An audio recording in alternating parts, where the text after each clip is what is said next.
Well. Good morning, everybody. Good morning. We are here. I'm here in place of Red. He'll be on in a few minutes. He's at a ball game. Roadmap for the show today. We got, of course, the NBA playoffs where some teams have already fulfilled their destination and are moving on to the finals, conference finals. One one game left to play for another series. We got the NFL schedule has been released. You'll get to see where your teams are playing now and who they're going to be playing. And if you want tickets, I don't have them, so don't ask me. Got other things going on. Dan Snyder's out. UGA decides not to go to the White House.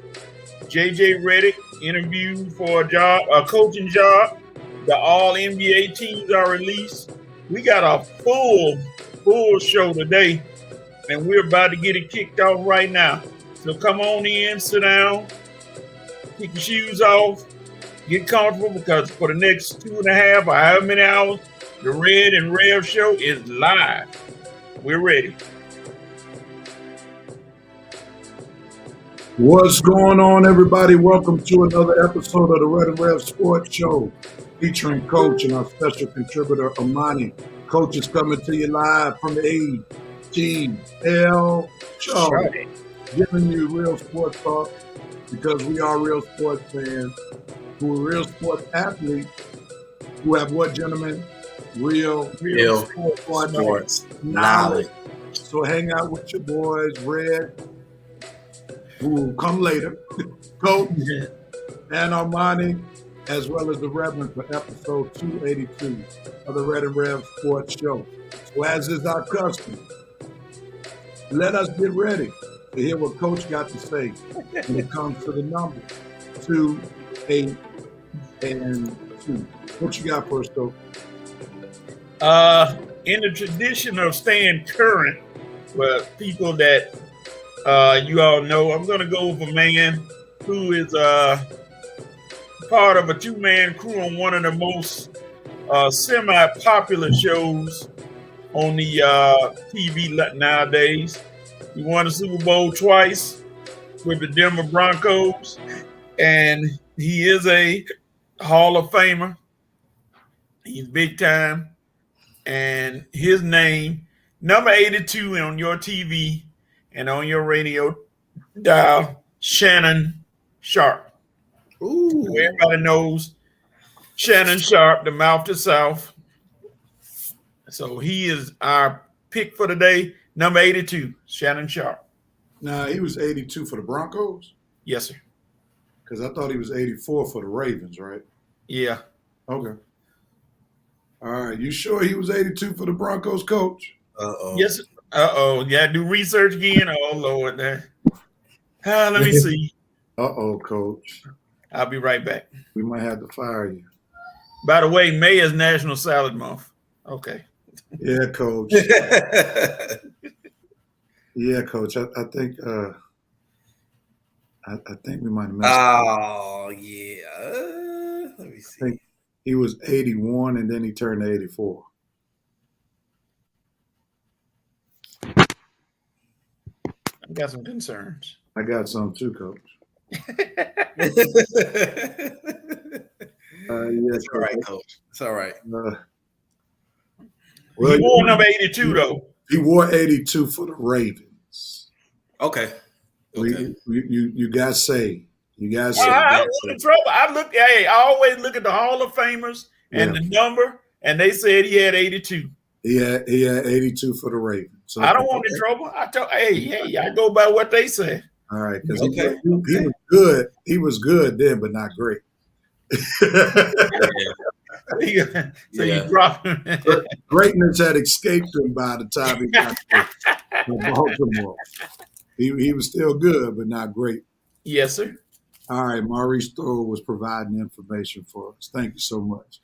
All right, man. Reverend Nation seemed pretty light today, but we're still gonna welcome them, despite not having too many who've chimed in yet.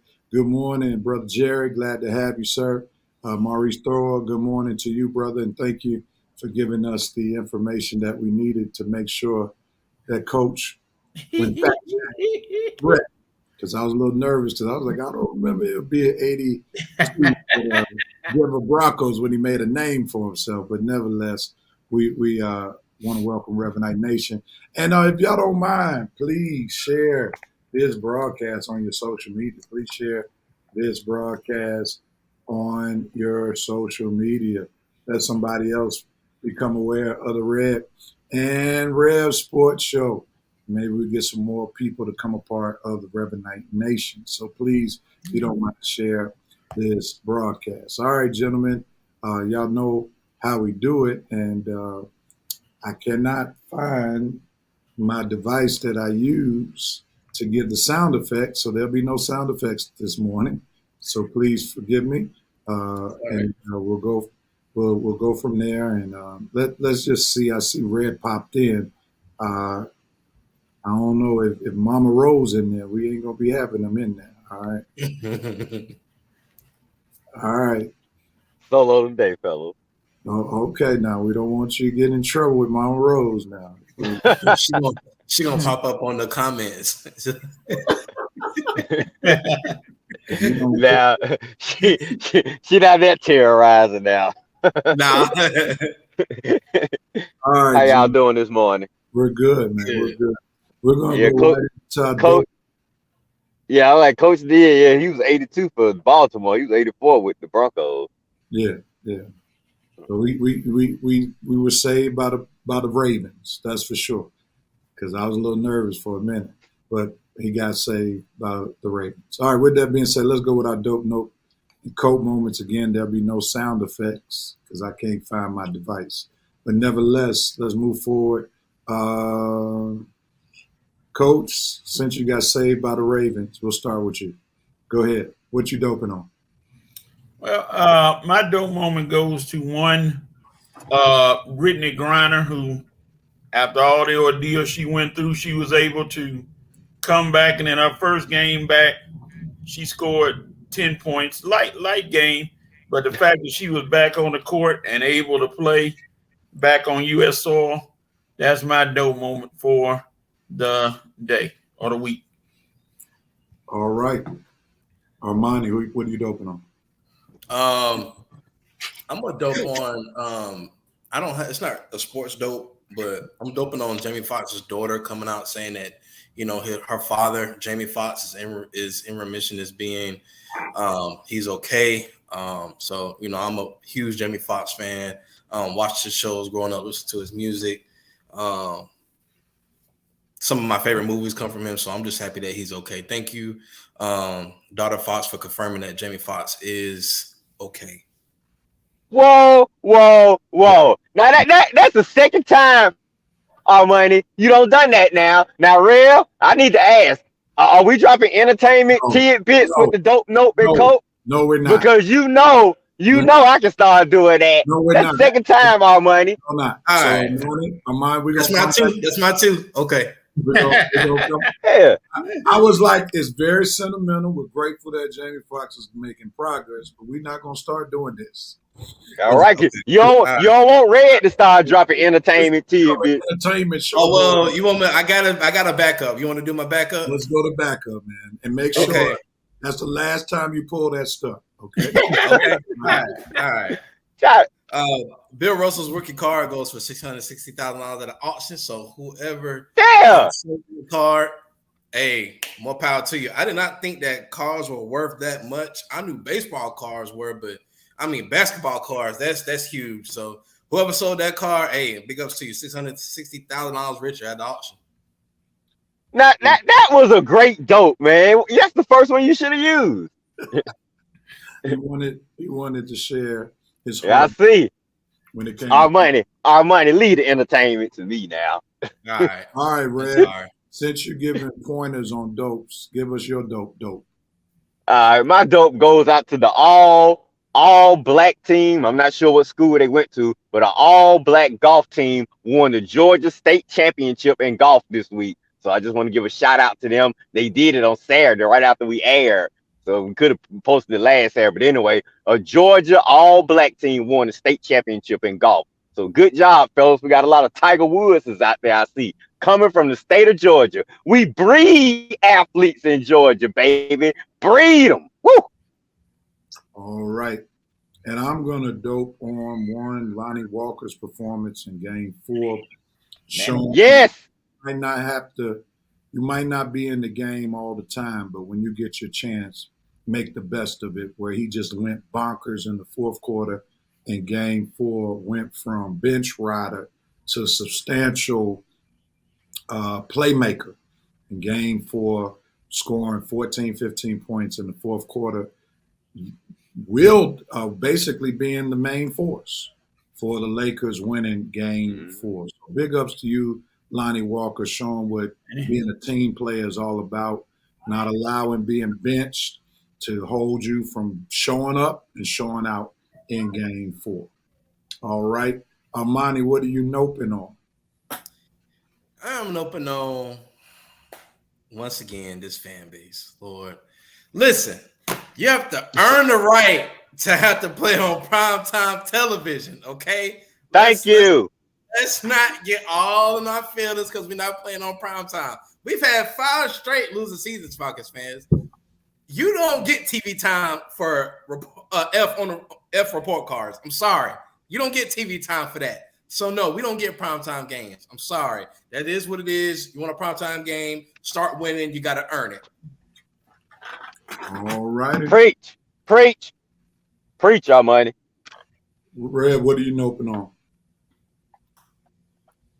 I'm noping on hope my signal is strong. I'm hoping on the $39 million missed out by Ja Morant because his dumb butt missed out on the All-NBA team. And why did he miss out on the All-NBA team? Because he was too busy being a moron during the season. So, bye-bye $39 million to Ja Morant, and bye-bye to your intelligence, boy. Because once again, you are proven to be a moron. $39 million you missed out because you want to be a jackass. Well, bye-bye. Oh, Lord, I got some Jehovah's Witnesses in front of my house. Y'all pray for me. All right, we're going to mute you now because you seem like you're already raw. I'm going to nope on the Philadelphia Sixers not stepping up and clinching Game 6 to go to the next round when Mother Harris and this preacher spent good money to see it live and in person. The 2 games that we went to this round, the Sixers managed to go 0-2. Those tickets are not cheap. Let me say that again. Those tickets are not cheap. So even though I'm pulling for the Sixers, if that's what we got to look forward to, them continuously losing games when we're paying top dollar to go see the games, Sixers, y'all can lose tomorrow for all I care. All right? That's what we doing. That's what we doing. Then y'all can lose tomorrow because I'm tired of paying good money, then driving an hour just to get to the game, just to see y'all lose. But nevertheless, that's what I'm noping on. Coach, what are you noping on? My no moment goes to one David Cantor, who is a agent who allegedly offered his vacation properties to certain people on teams if they picked his clients. And, some folks say that sounds like bribery, which it was, but they saying that Cantor saying that I did no such thing. But the fact that it even brought up communications of you even thinking about bribing people to draft one of your clients is kind of suspect. So we'll be looking to see if Mr. Cantor is still an agent after this investigation, but he gets the note moment for trying to bribe people to pick his clients. All right. I think Red is back in the stationary environment, so we're good. All right, Red, what are you coping on? What am I coping on? Let's see. Okay. I'm coping on the Falcons. And Lord, Falcons, boy, do we have to worry about a quarterback with the Panthers? I think this Bryce Young kid is gonna be the truth. And that means if he's the truth, the Falcons are gonna have to cope with him at least twice a year and trying to battle him for the division every year. I ain't gonna say Brady but man, this kid, I just got a feeling this kid gonna have Carolina in contention for years to come. So the Falcons gonna have to cope with contending and competing with him every year. So I hope Dez is ready. I hope we ready because we got to play him twice a year. And we just got rid of Tom Brady. We got rid of Drew Brees, and now what? We got Bryce Young in the division. Falcons, we got to get our quarterback game on point because we're gonna be competing with the Panthers for years to come. Now help me understand, Coach. Red, what did you see in the mini camp that just caused you to already anoint? It's not nothing physical. I've already thought the kid was good physical. You never had to prove that to me. I already thought he was good. It's just the mental aspect. It seemed like he got some good leadership qualities. Just everything I'm hearing from the kid is just making me feel like Carolina got him one. Now I could be wrong. I could be wrong. He can go out there. He can pull tour-like performances. He can prove that he's too small. His size can eventually get him. But if that don't happen, if this guy can figure it out, I mean, dude got it all up here. He got all the tools. Dude can play. So the only thing that's gonna hold him back is his size or being injured. And if that doesn't hold him back, boy, Falcon. Yeah. All right. Appreciate the explanation. I am coping on the fact that we may be losing 2 black coaches in the NBA real soon. One, Monty Williams, looked terrible as a coach, could not make any adjustments.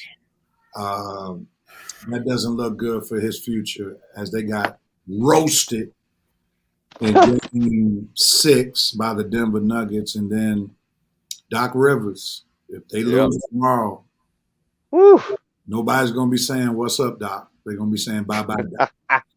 So I'm coping on the fact that we may be losing 2 black coaches. I like them as human beings, but as coaches, they've fallen short of the coaching goal for their respective teams. So I think Monty's definitely gone. Doc, if he loses tomorrow, the handwriting is already on the wall. So that's what I'm coping on this week. All right, Coach. I agree, real. Yeah. We may need to talk about this in detail. All right. My moment goes to the XFL. I'm hoping that tonight's championship game is, I guess, an indicator of the season. The season has been kind of lukewarm, and I'm just hoping that they can get. Hold on, Coach. You up here changing the segment. This is Cope, not Hope. Okay, well, I'm saying. Coach, I've been thinking this is the Jesse Jackson session. Okay. I'm coping with the XFL, hoping that their season is able to continue next year with their championship game. I know they're looking for a good audience to be able to continue next year. So my cope moment goes with the XFL. Now that was still more like a hope, Coach. But why? Yeah. I mean, I'm coach. I'll if you don't mind me just adding on to what you said to make it more of a cope, if you don't mind. Go ahead. I'm coping on the fact that ESPN continues to try to shove the XFL down our throat, and Fox Sports continues to try to shove the USFL down our throats and make their analysts and TV shows talk 30 seconds about them like they actually watch it. That's what I'm coping on. Actually, I was going to share that last week, but since you went there, I guess it was meant for me to say it today because who cares about the XFL championship game? Nobody. Season. Nobody could probably name 5 names in the whole league who's playing. So I'm coping on the fact that these guys, these leagues continue to be thrust upon us when we are trying to watch prime sports shows who are talking about real teams that are relevant, and then they got to give this 1-minute segment to act like they actually watch these games, knowing that they get paid by the network just to mention them every now and then. Well, we got Coach hoping that the games will be there next year. What in the world? I hope nobody watch this show. And he said Coach hoping. for more XFL games. They're like, well, really real. They hoping for more games, man. We ought to give them to them. Are you crazy? Get rid of this sorry sport and don't bring the Rock on ESPN no more. Advertising this trash, man. Stephen A. Smith, you just compare to everybody, man. The Rock should not have been on your show yesterday, wasting our time talking about the XFL, knowing good well ain't nobody watching that garbage, man. Like Real said, can't name nobody, ain't thinking about nobody. For the pundits on the show, just doing it because they getting paid. Man, get the XFL out of here. And the USFL too. All the FLs. If ain't the NFL, we don't want to talk about it. It's all a big L. All right, Armani, what are you coping up? I'm coping with Steph Curry because it seems like his head coach and, one of his sidekicks is, they're not all on the same page. You got on one segment saying that Steve Kerr said, oh, this wasn't a championship team, but sir, you just won the championship with the same guys from last year. But anyway, and then you got Draymond Green, who's just casually laughing and giggling like y'all didn't just lose a game 7 to the LA Lakers. So, game 6 to the LA Lakers. So, I feel you, Steph. I can tell on his face that he's upset. He's ticked off. I think there's going to be some roster movements for the Warriors this offseason, but I'm coping with you, Steph. I can tell your body language and your face. It says it all. All right. I will say this. I watched some of the post-game interviews last night, and they were talking about Steve Kerr, mentioning that this team wasn't a championship team. And I think Steph Curry cleaned it up real well, where he was talking about, once you get eliminated, you realize you're not a championship team. So I think Steph, definitely is a genius when it comes to interviews because he knows how to take what a reporter thinks is a controversial question and just mellow the question out. Right. Where it's not derogatory, it's not clickbait. He just kind of just diffuses the whole situation in the way that he answers questions. He's a genius. Anybody who needs to know how to conduct interviews better, not to give clickbait or let anything go viral, you need to take a class from the Steph Curry interview broadcasting system because that joker is a genius in answering. Right. Exactly. I always try to push his buttons with the Draymond Greens and the roster moves and the Jordan Pools. Steph he just diffuses everything. Because I told you, Steph ain't gonna let you find out that he was the one that leaked the video about the Draymond thing. Steph is a genius. He ain't gonna look, for all we know, Steph could go to the front office right now and say, get rid of Curry, get rid of Green, get rid of Clay, man. Look, you ain't gonna know it. I'm saying he ain't gonna come out and say it. I'm saying Steph is like Real say, Steph is a master of media manipulation. For all we know, it's some things Steph thinking in his head, but you're not gonna know it because he gonna diffuse the drama. He gonna keep everything internally, and you gotta respect him for it because that's what superstar leaders do. And one other thing, like even with the reporters, and one in particular was trying to basically have him start with how things started out rocky with Golden State, with Draymond slapping Jordan Poole. So they were trying to reference that without referencing it. And basically saying that was really the reason why they struggled and had this roller coaster season. And Steph just simply said, you could fill in the blanks. You can fill in the blanks. And then he said, let you do it. You do it. I'm not going to do it for you so it could be on the news to say Steph Curry blames Draymond Green for down season. So, he's a genius. All right, let's go real quickly. We did a little bit more extra talking than we normally do. Let's see what Revenite Nation talking about as they dope and open coat. We always welcome their comments. A few more people from Revenite Nation have showed up. All right. Armstrong, glad to have you. Miami, Maurice Thrower, we know he's all the way live. The Miami Heat and Florida Panthers advanced to the finals in their respective sports. Keep the good vibes going. So I guess Miami is feeling good right about now. The president is doping on Stephen A. Smith, crying in the rain. The Knicks got put out.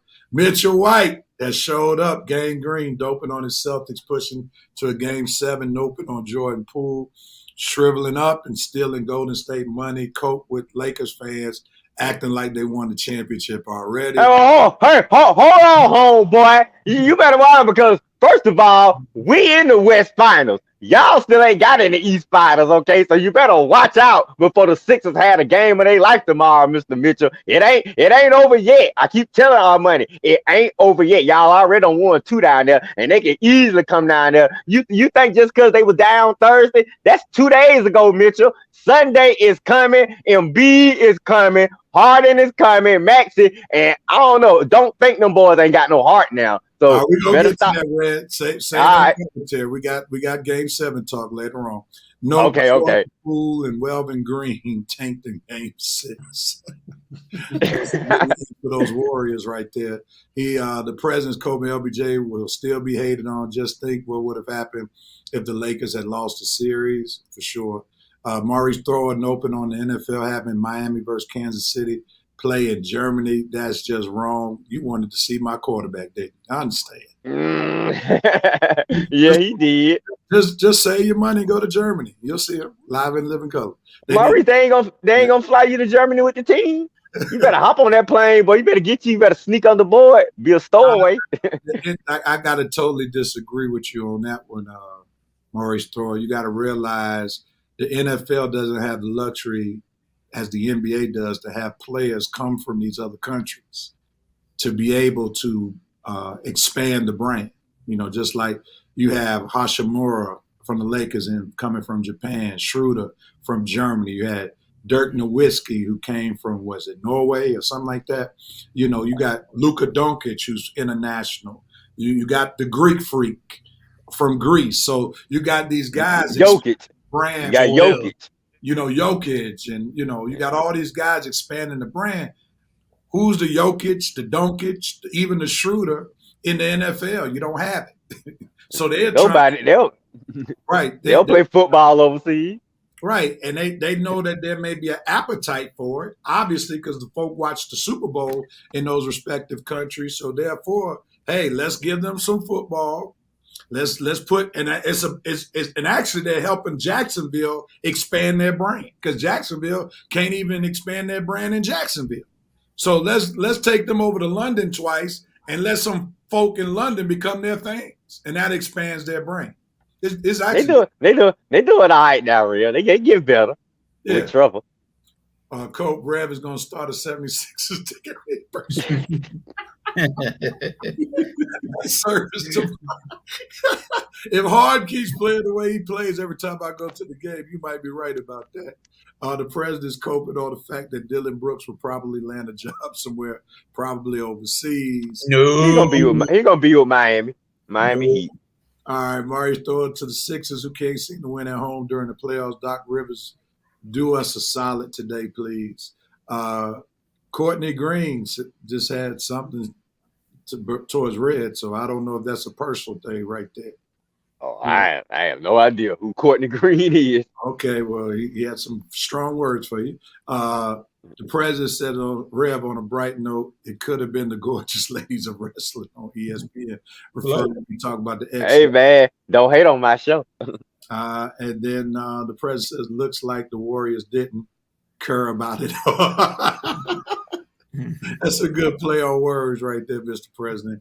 And Kelly, she just stays long enough on the show to say, hey, y'all. She don't stick with us on the show no more. You see what I'm saying? Hey, Kelly. She used to chime in for the whole show, but now she just got that luxury Red and Red sports show status that she just comes in and say, hey, y'all, and then keeps it moving. LBJ, what's up, Roy? Michael. Roy Johnson in the house. Yeah, what's going on, man? Kelly will be back when toilet bowl season starts for a Yellow Jacket. All right, gentlemen, let's jump into it. NBA playoffs. We have 3 out of the 4 series already determined. There's one more that has to go on tomorrow afternoon. We'll get into that in just a moment. But the Maurice Throwers, Miami Heat, go ahead on and put the Knicks out of their basketball misery. They go ahead on and win the series 4-2, even after a valiant effort by Brother Brunson came up a little short when he made a very costly turnover at the end of the game, basically negating the Knicks' chances to tie the game down the stretch. But nevertheless, let's get some brief commentary on this series. And what did you think about it? We'll start with you, Coach. What's your thoughts? Well, the Knicks started playing a little too much solo basketball. They were team oriented at first, but then I know Brunson tried to do his thing, and he's admired for trying to do it all. But you can't beat a team. And Julius Randle and R.J. Barrett, that's a direct shot at both of y'all because y'all really didn't help him as much as he put forth in that game. Y'all didn't help him as much as you should have. And the Heat just got on the back of playoff Jimmy and rode it and decided, hey, we're going to take this thing and do what we got to do. And they had some contributors as well. Bam is rounding out, trying to put himself in the echelon of good centers. And the Miami Heat decided to take him out at the knee and went on and win the series. All right. Armani, any thoughts about the Knicks versus Heat? I mean, they did good. The Knicks, I think they exceeded expectations for the most part. I'm sorry, y'all. Babysitter today. I think they exceeded expectations as far as getting to the playoffs, and then the Heat. I don't know what's gotten into the Heat. I mean, this past season, I thought they'll be at least the third or the fourth seed, which I mean, it's fine. They're the eighth seed. They're in the West. I mean, in the East Conference championship. But I mean, I think the Knicks they were just too young, too inexperienced. So I think with this experience, they can build on top of that. So overall, it was a good series. I actually thought the Heat would have beat them in 5 games, but I mean, the series was good. It was a good series. So Knicks, just keep building. I mean, this is just the beginning. Just keep building. All right. Red, your thoughts.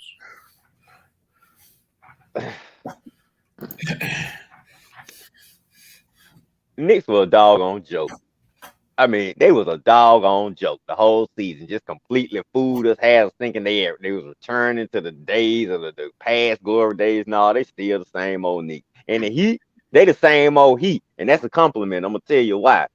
This Heat team is proven to be one of the most consistent, one of the most championship feeling teams we've had in the past 20 years. I mean, Eric Spoelstra, you got to give his coach credit. He is becoming one of the best coaches in the NBA. Like we say, you get this guy nothing, and he gonna make something out of it. Like Jack Nicholson said in The Departed, you give me a tuba, and I'll get something out of it, okay? And that's Eric Spoelstra. He gonna get something out of nothing. This guy, no matter who he coaches, no matter who's on the team, what seed it is, this guy has his team ready to play each and every year. Jimmy Buckets, Bam Adebayo, all of the role players, the Vincents and the Martins and the Duncan Robinsons, even Hero and Victor Oladipo was contributing before they went down.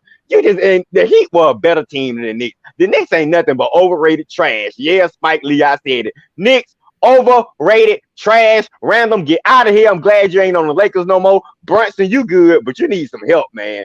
The Heat are a championship ball club, and that's why they beat the Knicks. They were just better than we thought they were. We slept on them all year because they were fighting all year down there with the Hawks and the 7 8 seed. We just didn't know. The Heat were just waiting on the playoffs. And once the playoffs started, we seeing the real Heat. And that's what we seeing right now. The real Miami Heat. And they are a team that are here to fight and bring it to you every game. Your team, y'all are proving it to me, Maurice Thrower. Your Heat are for real. And I'm giving it to you right now. I'm giving you credit. Your Heat are for real, man. And I'm tired of being surprised. Every year, I'm just going to go into the season and saying, Miami Heat are a contender. Until they prove me wrong, I'm just going to say, as long as Eric Spoelstra is there, as long as Pat Riley is there, as long as Jimmy and Bam and the rest of the role players, the Miami Heat are contenders from here into years to come. Because this team is just, you just got to give this team credit. I respect championship teams, and this team is a championship team. Wow. That's interesting. I never looked at the Heat as a championship team. I know we never do, but they always right there. If we just look up and they are always right there. What championship? I don't know. I don't know if it's because of Spoelstra or is it because they got the luck of the draw. And this is what I mean by that. Because we weren't like celebrating Spoelstra when they lost to the Hawks in the play-in game. Let's remember that, right? No.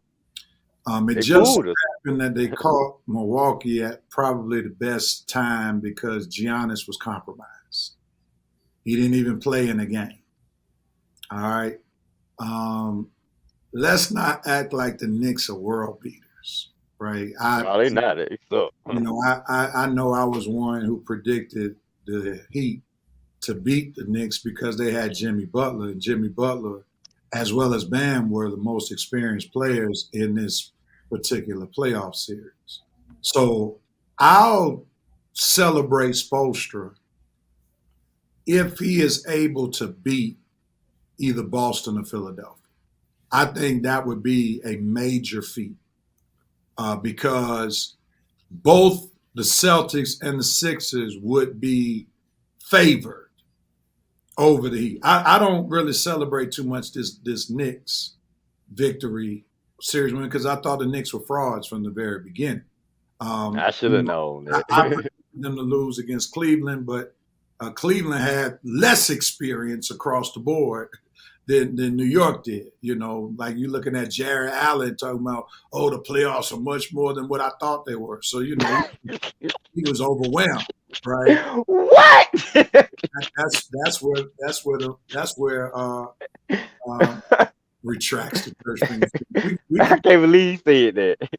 But I mean, let's just be honest, man. Miami, they were the AFC. They're the same team that lost to the Knicks. I mean, to the Hawks. At home in the play-in game. So let's not like I think we're being prisoners of the moment when it comes to the Miami Heat right now. Let's see what they do in the next series.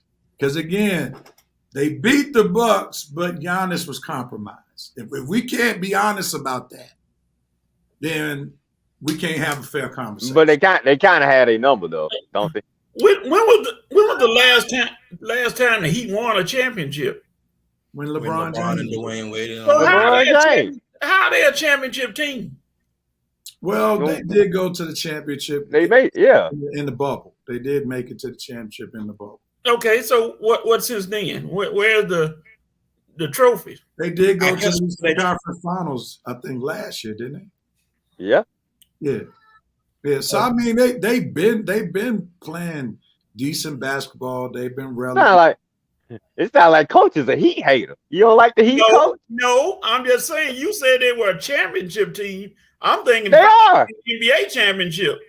They are a championship team. They don't been to the championships. They won at least 3 championships since 2000 and what? 2010? And they were just in the championship. Are you speaking more historical, Red, or are you talking this year? Yeah. Well, I'm just saying recently in the past 20 years, they have been a championship team. 20 years? I thought you were talking about the last 5 years or so. Well, Coach, it sounds like you don't like talking about the Heat. You a Heat hater? I'm just saying you called them a championship team. I'm looking at recent. They won in 2000. They won in 2006. Okay, that's since 2000. Then since 2010, they made 4 finals. Since 2010, they since 2010 they made 4 finals. I'm not saying they have won a championship. I'm talking about in the last few years. Have they this won? This team is a team to be respected. They was in the championship in 2020 in the bubble versus my Lakers, and they in the conference finals year after year. It's not like they're a lottery team. This team is playing championship basketball consistently year after year after year with Eric Spoelstra on top. Okay. You gotta give them props. I'm not saying they win it. Aren't Boston Celtics playing championship ball year after year? I'm saying what I'm saying is when my interpretation of championship is winning it all. Well, I think they mean is contending for a championship. Yeah. He's talking about the Heat, their championship caliber team. I think that's right. That's what should have been said. Man, you know what I'm saying? They was a championship caliber. Whatever, man. Get out of here. Now I was saying I got to use every word to be exact. When I was explaining myself properly, you knew what I was saying. They are a winning team. This team is contending year after year with Eric Spoelstra in charge. Is that better, coach? That's better. Because you said a championship. Oh, have mercy. Every year. Okay. Yeah, thanks, Real. Thanks, Real. Yeah. Just looking for a silly argument. Not a silly argument. Let me go to Brother Jerry right quick to help him with this question. He asked the question, how can it be a playing game if both teams are able to make the playoffs? Well, it's a playing game because you're not guaranteed to make the playoffs. Even if you play in the 7-8 game, the winner goes into the playoffs. The loser, which the Heat, in this case, they lost to the Hawks. They had to beat, who did they have to beat? The Bulls. The Bulls. That's Bulls. Right.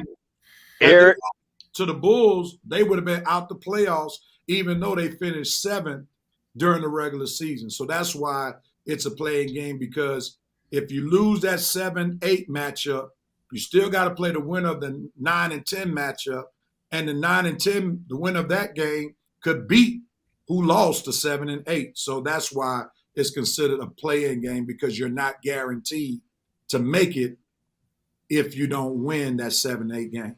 All right. So hopefully I was able to help out in some capacity. All right. I think Red is saying every year lately they had a chance to win the championship or be content. That's what he was saying. My pleasure, Brother Jared. My pleasure. All right, let's move on to the next series. And Red, make sure you're very precise with your words, because Coach. Yes, yeah, I gotta be now. Today. Playing. He ain't playing. Here we go. Nuggets versus Suns. Nuggets, go ahead on and take the Sun down in Phoenix for Game 6 the other day. They mollywop the Suns, beating them by 30. Mollywop. Armani, we'll start with you, man. What were your thoughts about this series? I mean, let's be honest. Let's be, if we're being totally honest, without Chris Paul, Suns weren't gonna win. The Suns weren't gonna win the series. I mean, they're lucky to win that one without him, and then they were just no. Kevin Durant not a leader. He can't. He's not that good of a leader to will them into Game 6, Game 7. Kevin Durant is not that player. We all know that. He is Robin, not Batman. We all established that. Devin Booker, I mean, he's starting to become like James Harden, the Jekyll and Hyde type of player. One game he's on, one game he's off.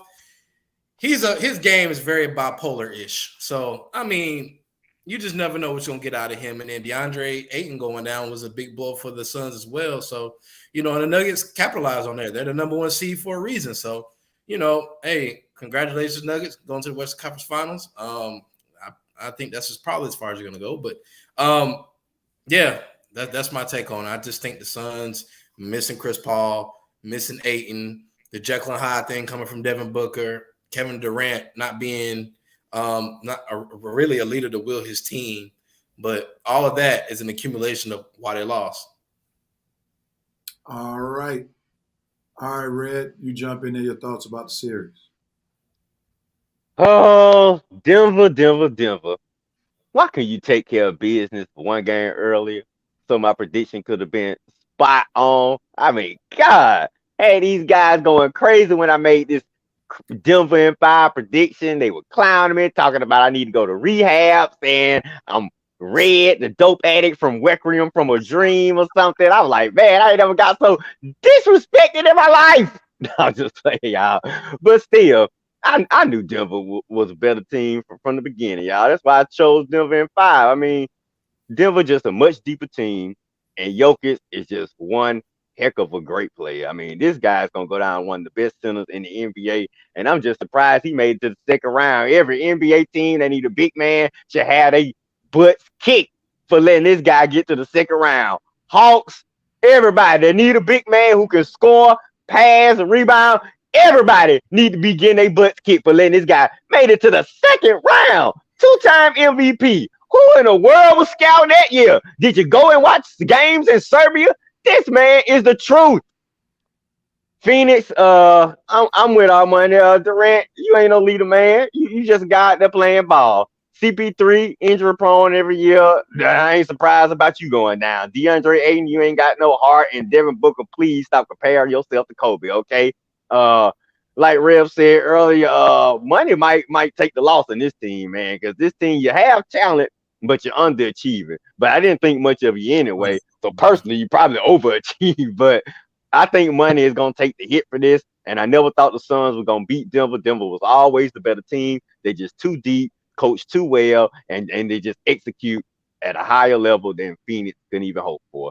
So not surprised what happened. I just wish Denver could have took care of business one game earlier. All right, I mean, Red, you called it even before the injury, so we got to give you props. Yeah, you did. Even all of us laughed at you at your initial statement 5, and Denver came in out and blew the doors off of them when they had Chris Paul. Let me just address Roy Michael Johnson, but they had KD, Armani. They said he better than LBJ. So they said, I know good and doggone well Kevin Durant and no LeBron James. I know that. And I think this is where we have to really understand how great LeBron is. At the end of the day, when you see that KD and Steph had to join each other, with the addition of Klay Thompson and Draymond Green, that shows you how great LeBron truly is. You know, I think the downfall of KD in this series against the Nuggets and LeBron leading his team in game 6 at least over the Warriors just emphasizes how KD and Steph should never be put in the same sentence as LeBron. It's disrespectful at the end of the day. Regardless if they beat them together twice. Are they better than LeBron together? You can make that argument. Yeah, okay, that's fair. As individuals, let's stop the foolishness. Now, Maurice Thoreau wanted to throw me out there, talking about my thoughts on Jokic. I mean, Jokic has done what Jokic should do. Yeah. I mean, he played the Timberwolves. I think he's better than Karl Anthony Towns. Of course he is. Yes. Do I believe he's better than Rudy Gobert? Of course he is. Yes. Am I surprised? No. Go to Phoenix. Do I think he's better than DeAndre Ayton? Of course I do. So he hasn't done anything impressive. Now, if he goes and dominates AD, like AD is one of the best defenders, and if he dominates AD and puts Denver on his back, then you finally showing me something. Because AD is a great defender.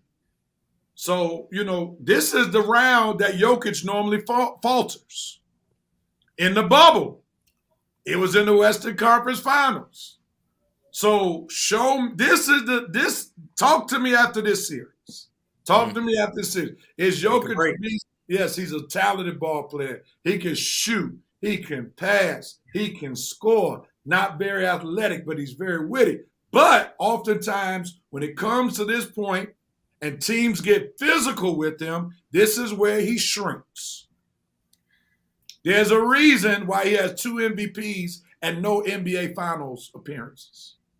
Because oftentimes he shrinks in the big moment, and I know he's glad Dwight Howard is no longer on the Lakers. And when we start talking about the prediction for the next series, I'm going to throw out a name there that might be seen during the series just to get under Jokic's skin. But we'll save that. I already know where you're going, real. Just a moment. I think he was brought on the team just for this coming series. So we'll talk about that. I hope it worked too, but you're right. In just a moment. But I think Stephen A needs to stop with this light-skinned mama thing. Oh my God. With Devin Booker. Devin Booker can fill it up, but whenever they start going on and on about Devin, he begins to shrink. and he's a great player, but he is not on that superstar, transcendent superstar status. That's not him, And I think Stephen A needs to stop that. He can get buckets and he can fill it up, but he cannot do that consistently as the superstar of a team. That's just not who he is. All right. Real, can I say one thing? Oh, go ahead. Go ahead. I would say, well, whenever they compare these folks to Kobe, see, it's like they want to compare these guys to Kobe, and they just looking at the offensive skill sets. Can I not remind you guys, if the dude can't play no defense, Kobe Bryant, 12-time All-NBA defensive guy, 9-time All-NBA defensive first team. If you can't do that, stop comparing these jokers to Kobe, okay? Please stop. It's embarrassing and it's insulting to me because they are nowhere close, okay? Stop looking at Buddy because he can go out and drop a couple of baskets like, woo, that's Kobe. No, it ain't. Kobe was a complete player, morons, and it's time you guys understand that. All right. We got that ran out the way. Okay, sorry. Your thoughts on the series? Well, you look at like you already said, you got Jokic who can't even jump up on a curb, but still he's able to do what he does because he's not your typical athlete, but he does what he does, and he's able to make it work. Will he do it next series? We'll talk about that in the next series, but he has help, and this year he has help. So we'll see. The Suns, DeAndre Ayton gone. They're already talking about the Bulls are interested in him. Chris Paul gone. There's no need to keep him and waste the salary. You need to be building up your bench in some kind of way to help you out because your bench is terrible. And you got to find a starter somewhere that can help Booker and what's his name and KD, because a tag team will never beat a full team. Simple as that. And that's what happened in this series. They had nothing to help against the Nuggets overall. Nothing. Man, Coach, with the cliche of the day, a tag team will never beat a full team. We got to like that one.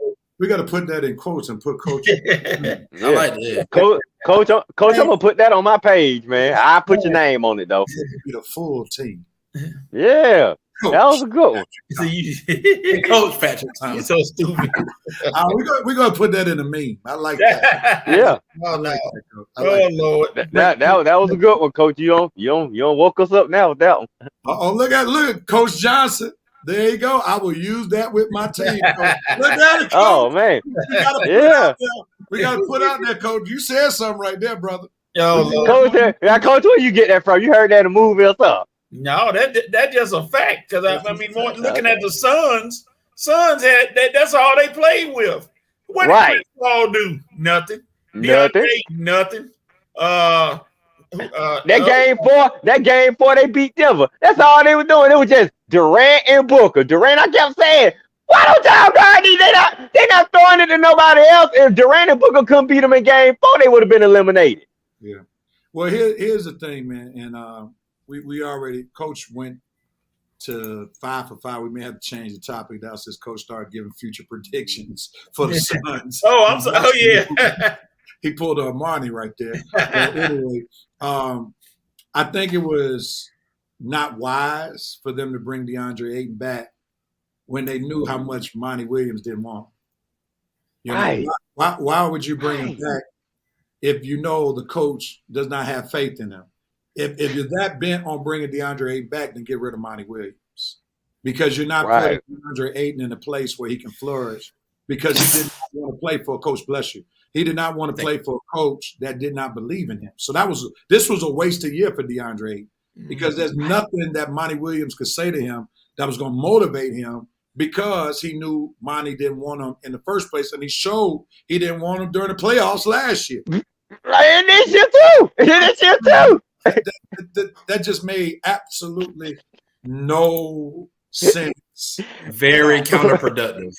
Very I talented. mean, I just couldn't believe. I mean, last year he proved to him that he didn't like him. He didn't want him. Everybody thought he was gonna go to Indy and sign a deal. So when the Phoenix matched Indy's offer, I'm like, what the world did money go up there and say?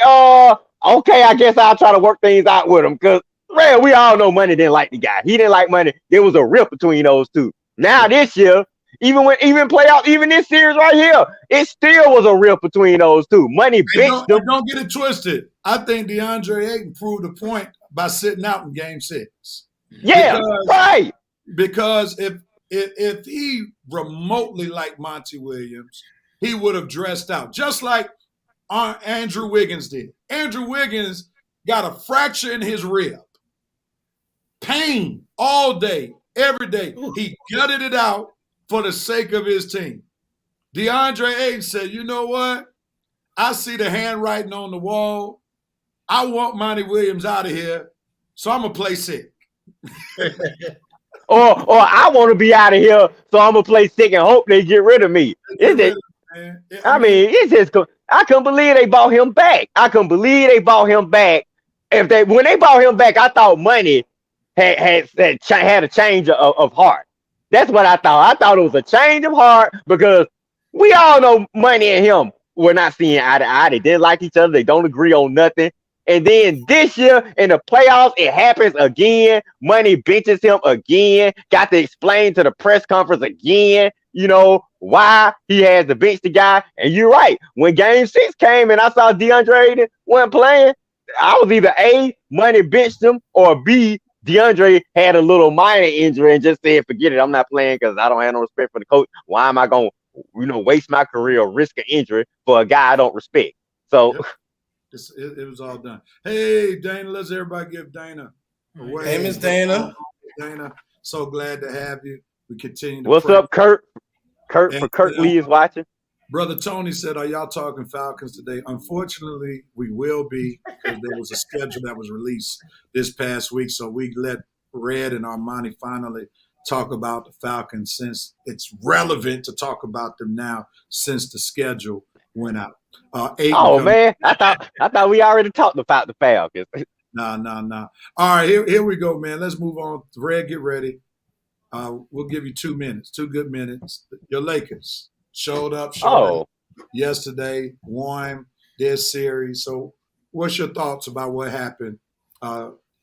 It's all on you. Nothing but jubilance and joy. I mean, Laker Nation, we on a high right now. You see me, y'all, in my Laker gear, probably be in my Laker gear all week. It just feels good to see how we started, where we come from, and where we are now. I mean, from 2-10, the completely awful start we had. I mean, we were looking like a lottery team to start the season. All the turmoil we had, all of the Westbrook drama, the Patrick Beverly drama. We finally dealt with that. Trading deadline, we made some moves to get rid of those guys and bring in some new pieces. Those new pieces obviously worked out. We finally started to show some consistency and some contender spirit throughout the season as the trading deadline passed. LeBron went down with an injury. Even that didn't kill us because the others and Anthony Davis kept us afloat until LeBron got back. LeBron saw what was happening while he was out. He felt he could do something with this team. He felt this team, the sky was the limit for this team. He came back and we kept it rolling. I mean, we went from the 13th seed on my birthday, February 28th, my birthday. The Lakers were the 13th seed. We rose 6 spots to the 7th seed in like a month and a half. So, I mean, I was already jubilant and full of joy from that, from doing that. And then, the playoffs start. We deal with this Memphis team running their dang miles, all these young boys thinking they're going to take my boys out, and we dispatch them in 6 games. And here come the real test. We got the world champs. And these boys ain't going to be easy to get rid of. And once again, the Lakers playing their ball and dispatch the champs in 6 games. It was a little bit tougher than the Memphis, but overall, the Lakers have just been looking very good, very consistent, and like the championship contenders I anticipated them to be when we got LeBron and AD on the team a few years ago. Like I say, just had to get rid of Westbrook and Patrick Bev, and the sky's the limit. And you see where we at now, Western Conference Finals, and hopefully and counting. All right, Coach, your thoughts, man, about this series? You look at what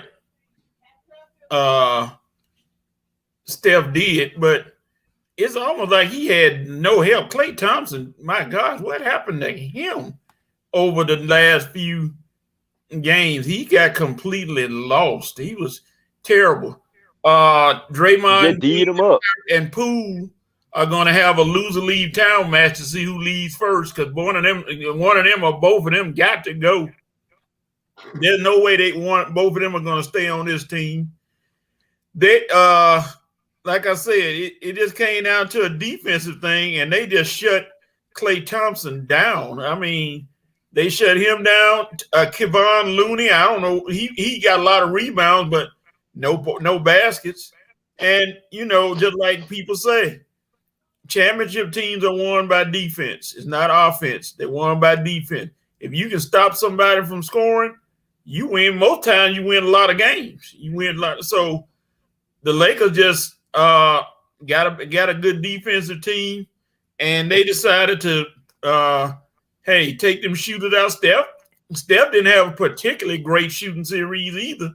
So it was defense. Defense wins championships, and that's what happened in this series. Well, they ain't won a championship yet, but that's what happened in this series. Defense won the series, and the Warriors, they got a lot of questions look at in the offseason. They got a lot of questions. They from being 1 year removed from being the champions to going to this, they got a lot of questions they got to answer. And it's going to start at the top and trickle its way down to Moses Moody, whatever he did, which is nothing. All right, Armani, jump in there. Your thoughts about this series? Good series. The Lakers, they were just better. They were better. They're a better team. Even with the mid-season or late season additions, I think they're the better team as far as the role players. I don't know, like Coach said, I don't know what happened to Klay Thompson. I think this is where we look at the Golden State Warriors and say it's probably time for them to break up. Klay Thompson goes somewhere else. Draymond Green goes somewhere else. I don't think Steph ain't going nowhere. I mean, he is the nucleus of that organization. And, it's going to be a lot of coming to Jesus moments this offseason for them. A lot of talk. But if anything else, I really don't. If Klay may stay, but I definitely don't think Draymond is going to be there next year. Because it's just time. They had a good run. What goes up must come down. Like I always say, they had a good run, and it's just time. The Lakers, once you got the GOAT. So I mean, I wasn't really surprised because the Lakers are the Lakers, and they have LeBron James. So, and I'm not saying that Reeves and all those guys weren't a contributor, but when you have a leader like LeBron, and you surround him with role players that can shoot, which they should have done a year ago. But the Lakers won. Warriors got a lot of, like Coach said, a lot of questions come this offseason. I'll just chime in real quickly. I think Roy Michael Johnson said it best, not give him the red, but this one, let's give Darvin Ham some love. We got to. I mean, this man has managed the roller coaster called the Lakers all year long, and he obviously earned the respect of LeBron and AD. We rarely heard of any dissension between LeBron and the head coach. One, Darvin Ham may knock his head off. That's number one. Yeah, he ain't no Frank Vogel now. Yeah, he ain't no pushover, huh? Yeah. No. You ain't gonna cuss him and think there aren't gonna be any repercussions. All right. So I think that cannot be undersold, the value that Darvin Ham has brought to the Lakers, because once they got the right pieces, we saw the defensive juggernaut that the Lakers became, especially at the perimeter. We're talking about Klay didn't have a great series. Steph didn't have his normal shooting series. That's because they had great defenders who were making them do things that they don't like to do. If you look at Steph, Steph had to do a lot more dribbling just to get a shot off than he normally does. Then they made Klay uncomfortable because they made Klay move from being just a jump shooter to having to put the ball on the floor. And that's where he's uncomfortable. So they defended him to a T. There you go. They locked Klay up. And then they also did as much of a good job as locking Steph up than anybody had. And then the game plan yesterday was really the game plan I wish they had started from the get-go. They said, we're going to pound these small guys down low, and and they didn't even take a jump shot until like maybe their 6th, 7th possession because everything was at the basket. And the reason why Steph didn't shoot, another reason why Steph didn't shoot well, and Klay didn't shoot well, and Jordan Poole didn't shoot well, is because they had to play defense. And they wore them down with the physicality. They wore them down with the size. That's why Steph didn't have much legs on his shot. That's why Klay Thompson didn't have much legs on his shot, because they wore him down. The Lakers took the NBA back to when basketball made sense. You don't shoot threes when you got a size advantage. You pound people down low. That's what you do. You play to your strengths, not to the other team's weaknesses. And that's where a lot of people have fallen short with Golden State. When you try to play the three-point game with them, that's to their strength. Yes. Three-point shooters in the league. So why would you play to their strength? You play to their weakness. And you saw that when you play to their weakness, their strength can become a weakness because they didn't have the legs that they normally have to be able to shoot the rock like they normally shoot the rock. So, Darvin Ham, big ups to you. Lakers depth. I mean, they had multiple guys who could run with Steph, like Dennis Schroeder. This is why you keep a Dennis Schroeder, because even though Steph's going to get his, Schroeder's going to make him work. Darvin Ham, big ups to knowing his roster, when to put somebody in.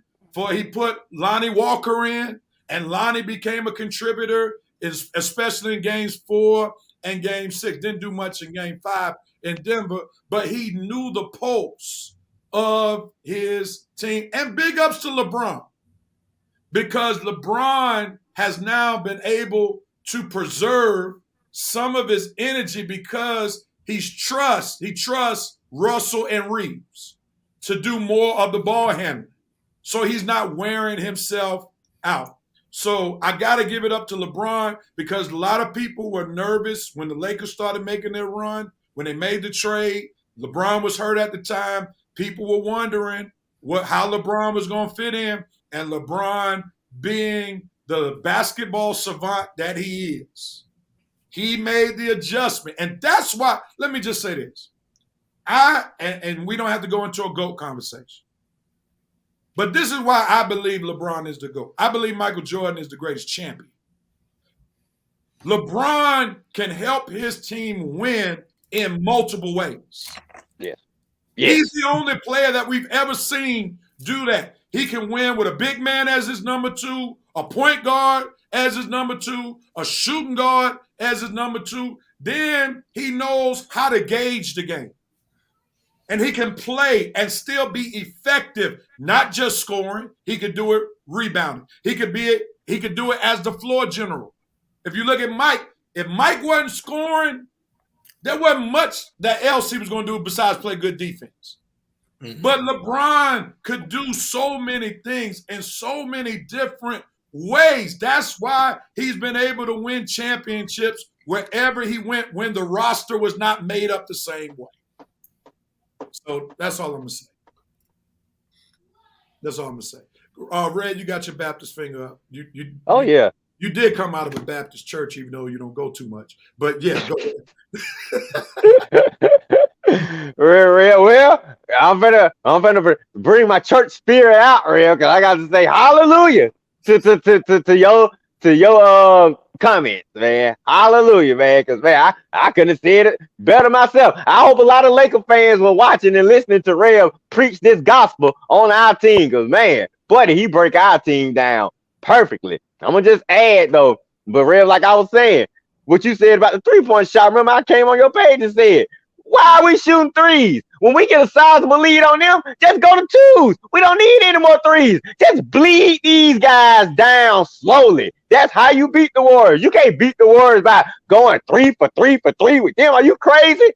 Play defense, get you a lead, and just 2-point these guys to death. You will win every time, and that's how my Lakers took care of business. And not only that, we stopped the others from going off. Rev, did you notice? Nobody else on the Warriors went off on any given game. Not no game we won. We let Steph get his. Who cares? It's Steph Curry. Let Steph get his. We shutting the rest of them scrubs down, baby. No Clay, no Moody, no Wiggins, no Green, no Poole, no nobody, okay? Steph, and that's it. And if Steph don't have it, goodbye and good night. Lakers in 6, baby. Yeah. And then they did it to a T, man. They definitely. Armani, you got something to add, buddy? All right, Armani, you go to church? You got the Baptist faith? I did go to church. You got I still go every now and again, Rev. No, but I said at the beginning of the series, if I'm gonna just let one person beat me, it's either Steph Curry gonna beat me or you ain't gonna beat me at all. So I mean, because if I'm gonna put my marbles on Klay Thompson gonna beat me, okay, I'm gonna take that chance. So because I mean, if you look at the stats and whatever, I mean the analytics, Klay Thompson not gonna beat me. No, Klay Thompson not gonna beat me. Now, if they had somebody like a Kevin Durant, okay, but Klay Thompson, and this is why we go back to the other conversation we just had. Together, they good, but without them, they can't do nothing, man. Because you can't bet on Klay Thompson. You mean Steph and KD? Yeah, Steph and KD. Yeah. Oh, okay. Yeah, I mean Klay will go get hot every once in a while. He might have that 30-point game where he may go hot in one quarter. But he's a 3-and-D player. He's contributed to the Warriors to the championship. But yeah, if we shut Steph down, you want Klay to beat us? Well, I mean, maybe it worked for some other series, but the Lakers were not gonna let Klay Thompson beat us. At the end of the day, if Klay can beat me, show me he can beat me. Yeah. Because we were D'ing him up. Like Rev said, did you see the defensive schemes we had on him? I mean, Steph couldn't get there every time he got the ball at the top of the key. You had somebody on him, 2 people on him. Klay tried to run to the corner. We had somebody running at Klay. That's right. You guys get nothing out here. Nothing. You better throw it to Draymond. All right, man. This was funny. The president said Klay turned into straight plastic. Yeah. All right, we're gonna injuries. I'm gonna call an audible right now because we're at 12:15. We're gonna go into halftime, and we'll save the rest of the basketball talk for the end of the show after we do 5 for 5. We'll change it up just a little bit, but we're gonna come back with some more sports talk. Everybody, hopefully you all have enjoyed the show so far, and we're gonna come back with the second half of the Red and Rev Sports Show. We're coming to you with a little NFL. Football.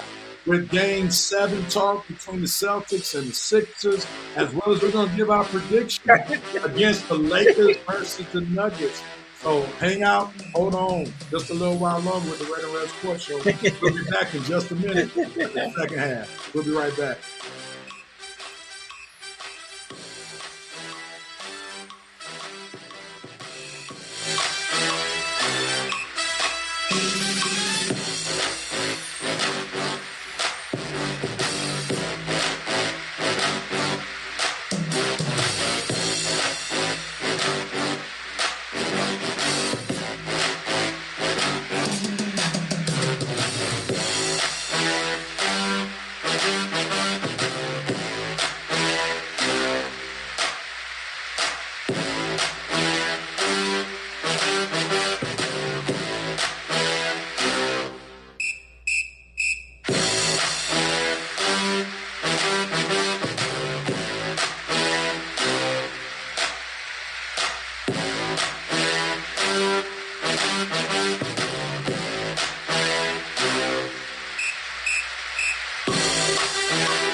are back on the Red and Rev Sports Show, ready to give you the second half action of the show. We hope that you've enjoyed it.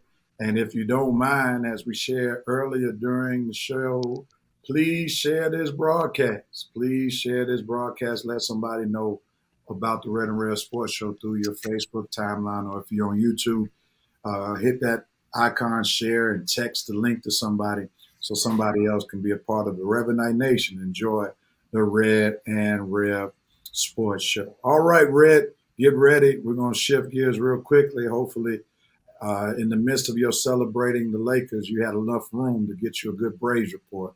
So the Braves report is coming up, Red. So be ready.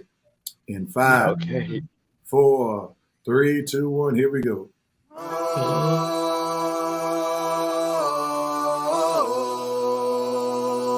It's game time.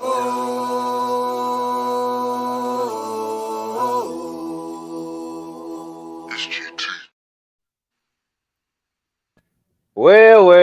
What's up, Braves fans? Been a little transitional week for the Braves this week. Haven't had that many games. I think we maybe played 3 games this week and went 1-2. That's not the worst news. The worst news is our pitching staff is completely in shambles. Now, I thought this was gonna be a 5-5, but I'll go ahead and talk about it now.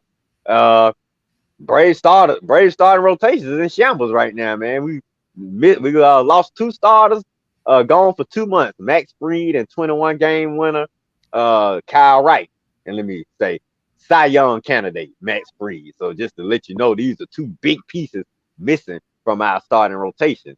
We the Braves, we'll get by. We'll bring some guys up. We'll make a trade or 2. We'll do what we always do because we the Braves. Alex will get on the phone and we'll start seeing how we can rectify this problem right now. But in the meantime, we still going 1 for 2. It's a little inconsistency on the field right now.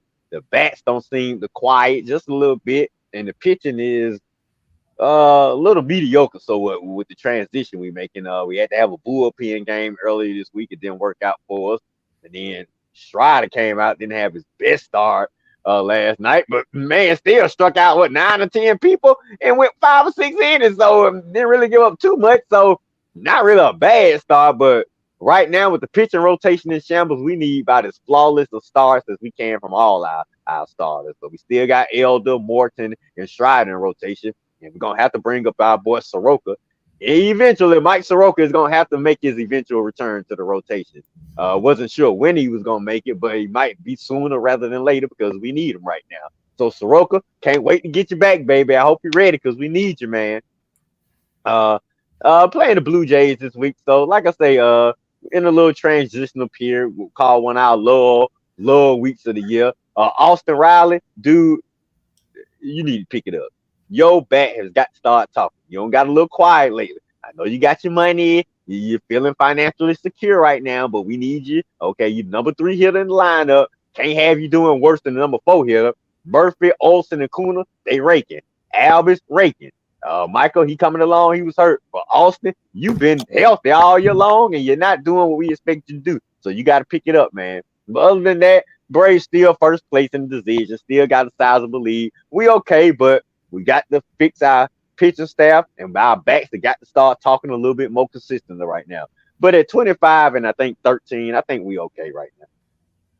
All right. I would agree with your assessment. The starting pitching with all these injuries definitely is something to be concerned about. And hopefully AA is already beginning searching the major leagues by where another starter is going to come from, because I don't trust Charlie Morton in the playoffs.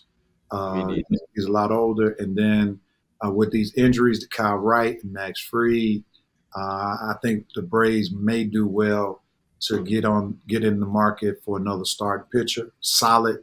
Not one of them guys they got from Houston last year when they traded the dude who Will Smith for that guy from Odorowski or whatever his name is. We don't want none of them. We need somebody who's solid. We need an Eduardo Rodriguez from the Tigers. Yeah. We need with a 1.87 ERA, but on the team going nowhere.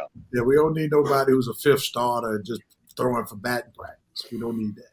But hopefully, Jake Odorizzi. Ruski or whatever his name is. Whatever.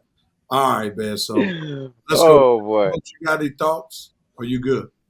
And everything was explained. You know, the pitching is going to be the key down the stretch, but certain bats are going to have to pick up, just like we said. So they're in good shape. 6 games out ahead in the win-loss column, 6.5. So they'll be all right now. They can tread water. All right. That's our Braves report. Now let's get ready to move into our 5 for 5. Fans, you can feel free to chime in during this moment. 5 for 5 is basically a time where each panelist, besides myself, will get 1 minute to talk about the topic at hand, 45 seconds. They'll be in solo screen. Then if they keep on going beyond 45 seconds, they got 15 seconds in the group screen to finish up what they're going to say. And if they don't, they get muted and we move on to the next person. And then after we get through with all 3 panelists, Brevanite Nation will share your comments and read them. And then there's some more time. I'll chime in to give a little bit of my thoughts about a particular topic. All right, so let's get ready to get started.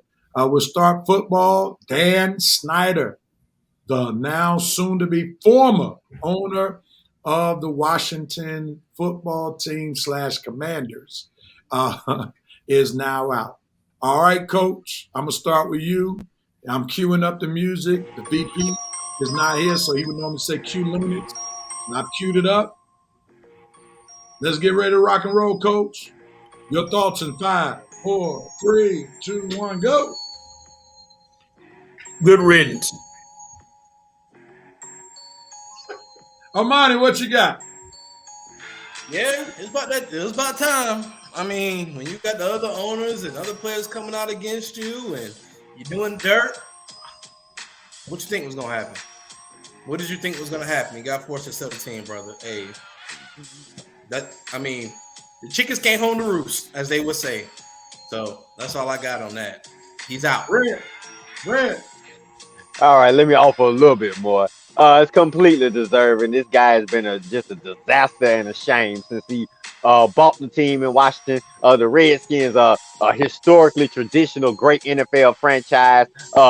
Winners of 3 Super Bowls, consistent winning in the 80s. And this guy buys the team in the early 90s, and they don't have nothing but 2 playoff wins, no Super Bowl appearances, no conference championship appearances, and it's just a complete joke. Nothing but turmoil and distension and dysfunction since he's been aboard. We are glad you are gone, Dan Snyder. Congratulations to Josh Harris, Magic Johnson, that team. I know you guys are going to be much better owners than this guy can even hope to be. Like Coach said, good riddance. All right, let's see what Reverend Nation had to say. Dan is crying at all. Bought the team for $800 million. Armani, he's buying a lot of chicken.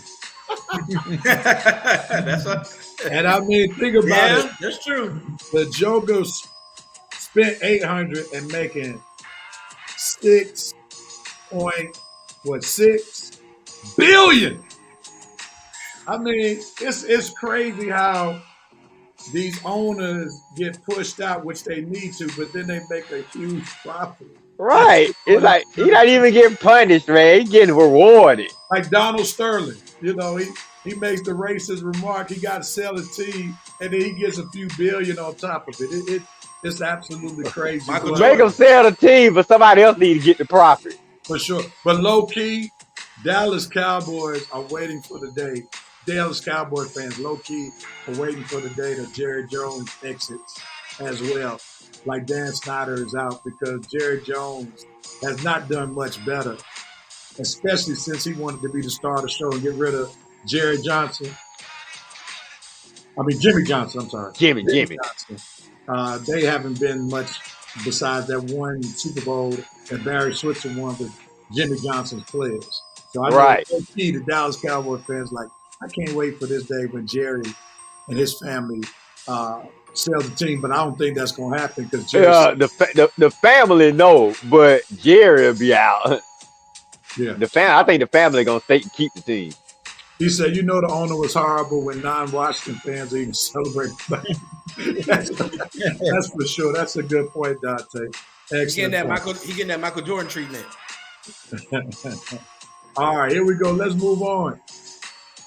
NFL schedules were released.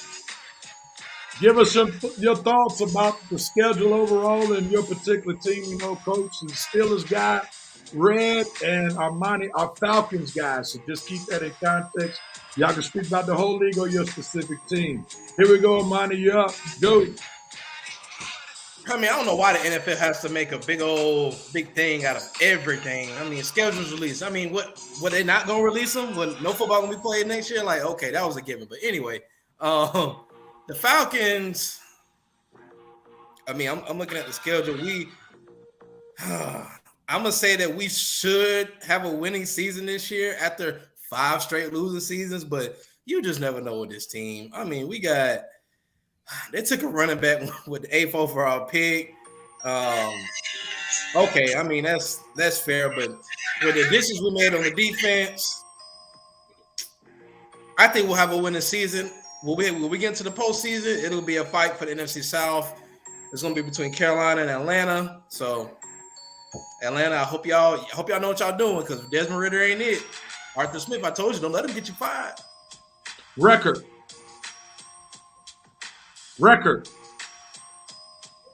What would record? Oh, I'm sorry. Record already?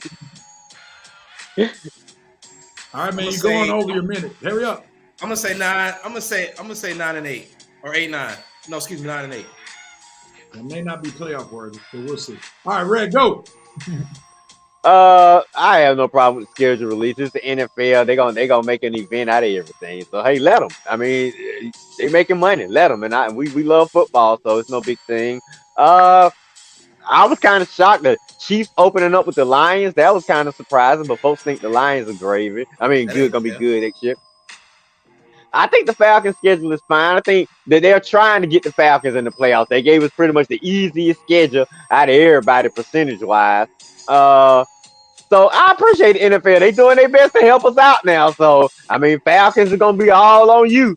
So, and record-wise, Rev, I think the Falcons will be at least 10-7 this year. At least 10-7. I think some of these moves we've been doing, all of these things we've been doing the past 2 years, I think we'll finally start to see the fruition of some of these moves paying out. Don't quote me on this, but I'm just trying to be a little positive for my team because I'm so negative all the time. But I honestly think that the Falcons are going to play decent football this season. Coach. They decided to, they're gonna flex some games, and right now they got the schedule the way it is. They got certain teams they want to see on TV.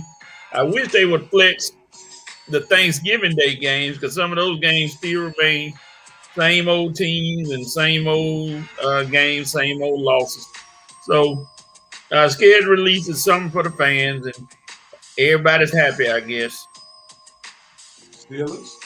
Steelers record 12-5. Wow. They got an easy schedule. What? Give us some commentary, Coach. The schedule is easier than last year, and the good thing about it is that we play San Francisco, but it's the first game. They don't know who their quarterback is, so we can steal that one.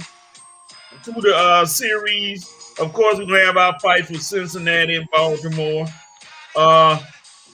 Jacksonville is gonna be a tougher game than I thought, because Jacksonville is much, much improved. And you look at some of the other games, the schedule is not that strong. You got Tennessee, the Colts, Houston. Hey, you go through them, and you split with Cincinnati and Baltimore. And like I said, thank you, Coach. Thank you. All right, your time is expired. All right. All right, let's see what the Revenite Nation has to say. Dante says Falcons first round wide receiver, tight end, R&B. That offense should be explosive. It all depends on Ritter's progression or lack thereof, and that's a very good point. Let me just say 2 quick things. One, to Armani, there's a reason why the NFL can make everything a big show. when you got failures such as the XFL and the USFL, that shows you that appetite for NFL football. So they're gonna monetize everything. Right.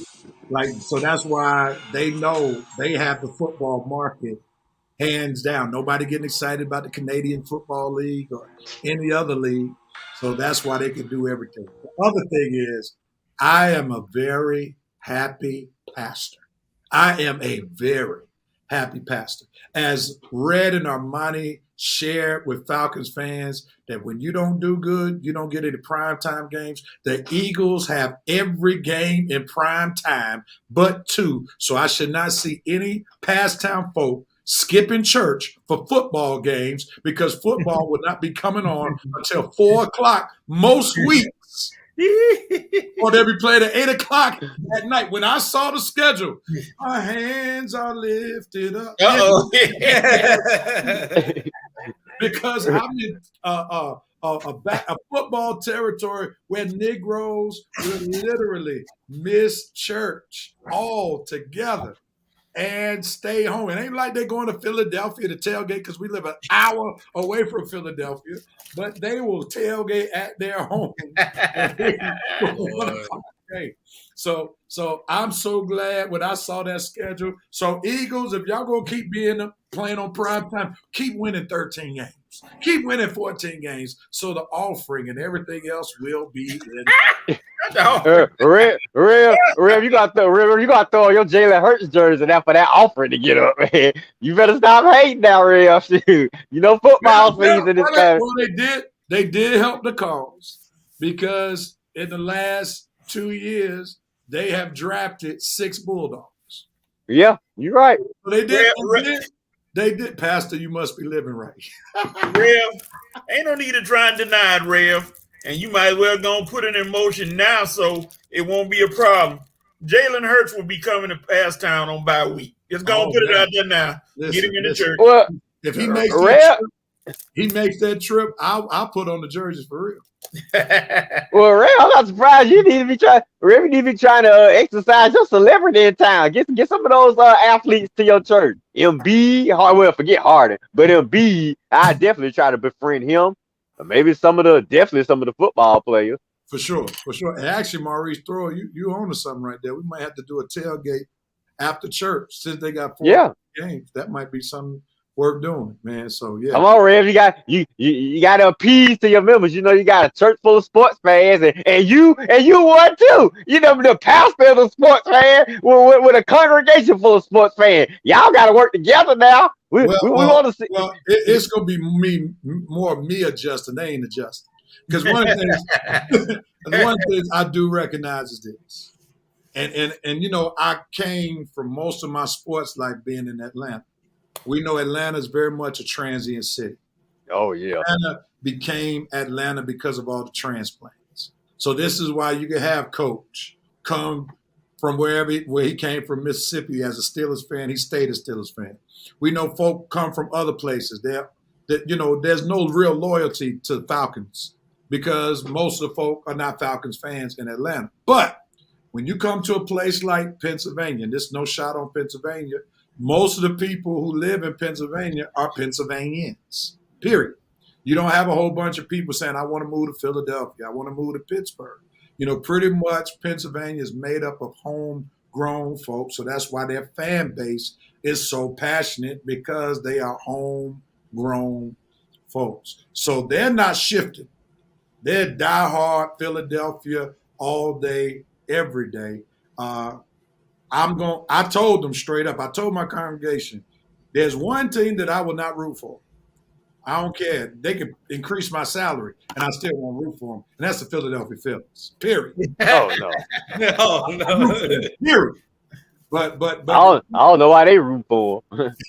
But the Eagles, you know, if they play Kansas City, I'm still not rooting for them because Mahomes is my guy. Until Mahomes is no longer the quarterback, until Mahomes is no longer the best quarterback in the league, I'm not coming off Mahomes. That's my guy.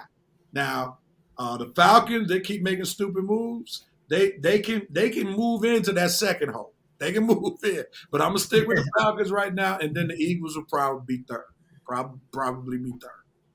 That's that thing, Rev. Down here, Falcons ain't got no diehard fans because we don't have nothing to be diehard about. We have no rings, no championship, and like I say, fans, most of the fans don't even get along with each other. You know, you got half of the fans that are delusional. The other half of the fans are trying to be realistic, like me and Armani. And like what they say, it would be hip. Oh, okay, yeah. Already talking about need to get a midnight green and black robe. Look what Thomas. Look what Thomas said. Oh, that was Thomas. No, look what Thomas said. Rev gonna be dressing like an eagle suit. Real gonna be the mascot. Well, they gonna turn you into the mascot, Real. For sure. All right, man. Let's move on real quickly, man. Coach, it's on you. It's on Red. UGA declines a White House visit. Was that political? What you got to say about it, Red? 5, 4, 3, 2, 1, go. Okay, curve it now. I know you guys still caught up in the Trump experience, Real. Maybe they got on the plane and said, you know what, fellas, I don't feel like eating no Big Macs and no personal pan pizzas today. How do I know what type of food they gonna have in the White House when we go there? You see, guys, Trump is not in the White House no more. So you guys should probably go and represent for President Biden. I'm pretty sure he gonna feed y'all well. But other than that, I can't think of a reason for them not going. If Trump was still there, I would agree with it. But Biden, we got no issue with him. Honestly, Rev, I don't get this at all. Maybe they just maybe they can't find the time to get all the players together. I honestly don't get it. I would get it if Trump was there, but the decline on Joe Biden, I don't think I agree with this. I mean, you won championship. Might as well get all of the luxuries you can get with your championship experience. So I don't know if I would agree with this. I still want to go to the White House. Coach. It's not. I don't think it's political. UGA got a lot of things going on right now.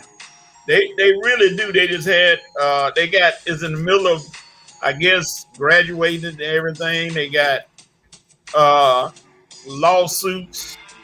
They got all kind of stuff going on, and I don't know if that took away from it. But right now, I don't think their climate is right for them to go. Maybe they can reschedule. I don't know if they allow them to reschedule, but that would be the best thing at this time, just to reschedule.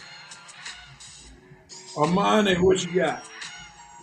I agree with everything Coach said. I mean, it's just not a good time with everything that's going on, and you're in the middle of trying to get ready for the season, and you're still recruiting. So, I mean, I don't think it's a big deal.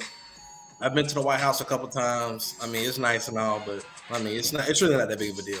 It's really not that big of a deal. I wouldn't, it's not nothing against Kirby or nothing against Georgia or nothing against President Biden and his staff, but it's probably just not the right time. All right, Reverend Nation jumps in. It says scheduling conflict. UGA, why deny the players to visit the White House? That's not cool. Let the players enjoy the score of the victory. They normally schedule teams in January, February. They waited too late. That's where I thought about that too. I thought about that too. That's what I figured. That's what I figured. Where I was going to lean towards right there, where the Biden administration waited too late, and they're talking about a June date, and that's entirely too late because the guys are not even on campus anymore. They're on their summer vacation, and then some of them are also in summer school at that time, and that's not necessarily the best. Some get ready to join the NFL team. Right. But I will say this. Yeah. I will say this to Red. Let's remember, Red. They would probably be more inclined to go if Trump were in office than Biden, because let's understand. Let's be clear. The UGA fan base is mostly Trumpian. Let's think about it. I get it. I got you. I got you. What I'm saying? Yeah, I got you. So it's just in Atlanta where you have a Biden UGA fan base. I got you. I remember. I forgot. I forgot about the outskirts of Atlanta. Who controls that? Yeah. Outside of Atlanta, Augusta, parts of Savannah and Columbus. The rest of Trump it is fan. Trump territory. Yeah, you're right. The rest of the state, in between, trying to get to those places I just named, that's nothing but Trump territory. Look, let's remember, Georgia, with the exception of Atlanta, is still Georgia. That's racist. All right.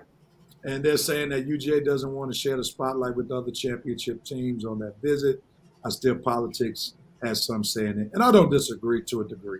I don't disagree. I don't disagree because I think Kirby's probably on the other side as well. But nevertheless, it's not going to kill anybody. But I do think kids do deserve that opportunity because some of those kids will never come close to getting into the White House again. So that's my take on it. All right, let's move on back to basketball. J.J. Redick interviews in Toronto.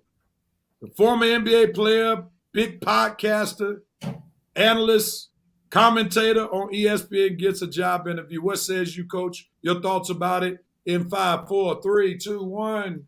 Go, Coach. Really? J.J. Redick, really? When you got guys out there like Kenny Atkinson, Sam Cassell, and all those guys, and you get an interview in Toronto, really? Just because you get on ESPN and act like you know everything and can spout off a few cliches here and there, now all of a sudden you're just a coach in waiting, and also you're from that school that shall remain nameless, which I'll never say.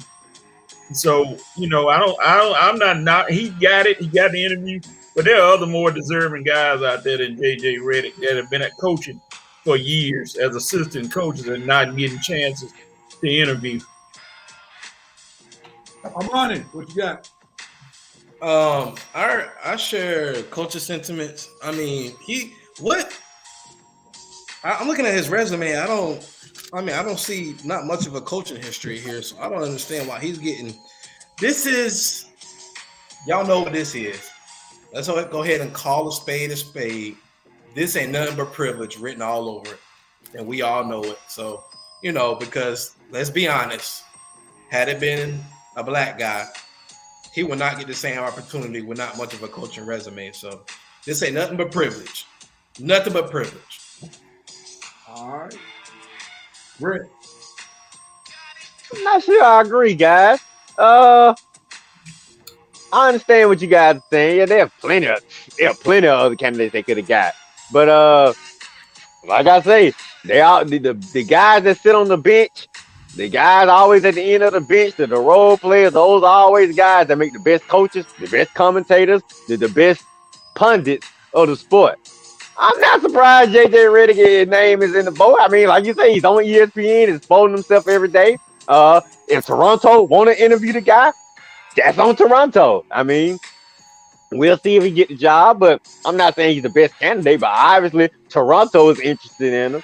So I'm not surprised. We'll see if he get the job, but I don't think it's privileged because there are black coaches throughout the NBA. I don't think the NBA has a coaching problem with race because there are plenty of young black coaches throughout the NBA. There are young white coaches throughout the NBA. There are coaches of all races in the NBA. Now, they may not get the job that you want them to get, but there are still young black coaches throughout the NBA. So I'm not sure if I'm gonna go with privilege. Maybe somebody want to challenge me on that. Maybe it's something I'm not thinking of. There it is. They could have interviewed Becky Hammond.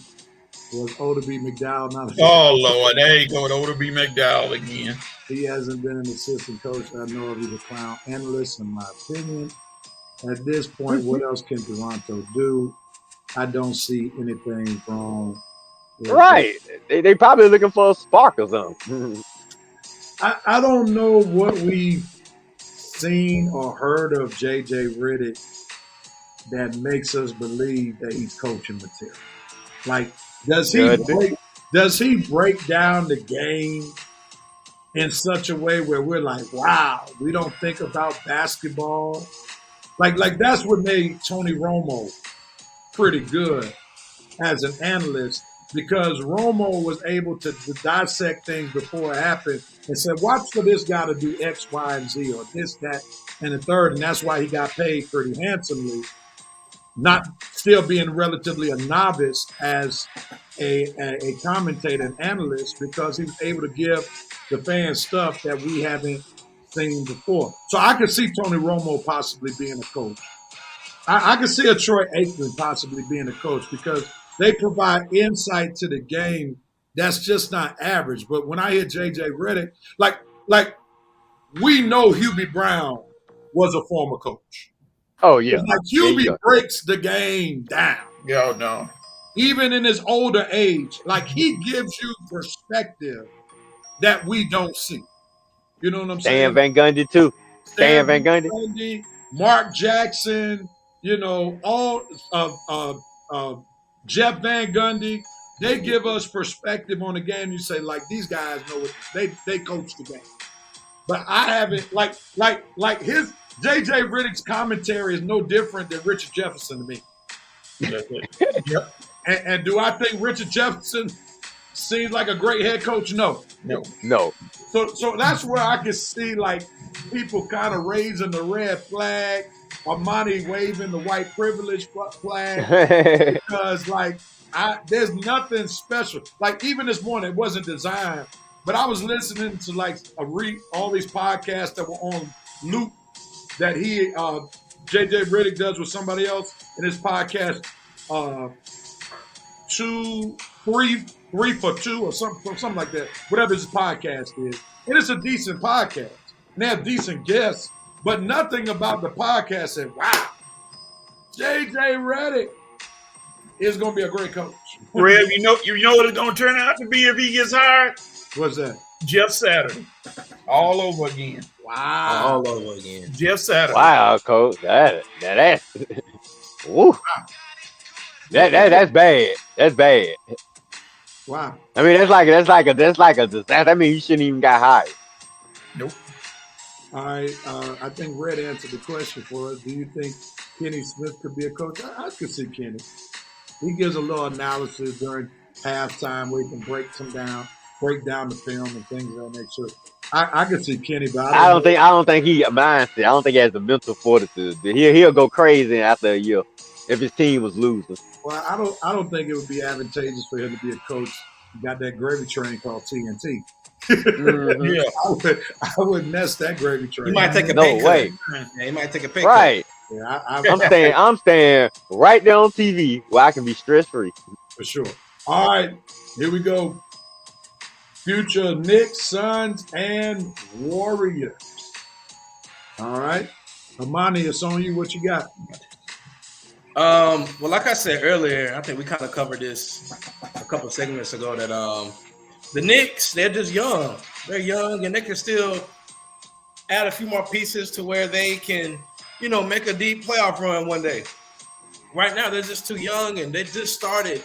This is just a starting point. Like, let's get to the playoffs first and compete, and then worry about can we win a championship later on, because nobody expected the Knicks to be this good. Honestly. So, for what they did, it was pretty good. The Suns, y'all know, writing's on the wall. Ayton is probably gone. I don't know what Monty Williams is gone. One of them going to be gone next year. I'm not sure about Chris Paul with his injury. But it's reports coming out that the Suns are trying to trade Chris Paul. The Warriors, same thing. Right on the wall for Draymond to be gone. Right on the wall for possibly Klay Thompson to be gone. Like I said, it's time to break that up. It's been overdue. It's time.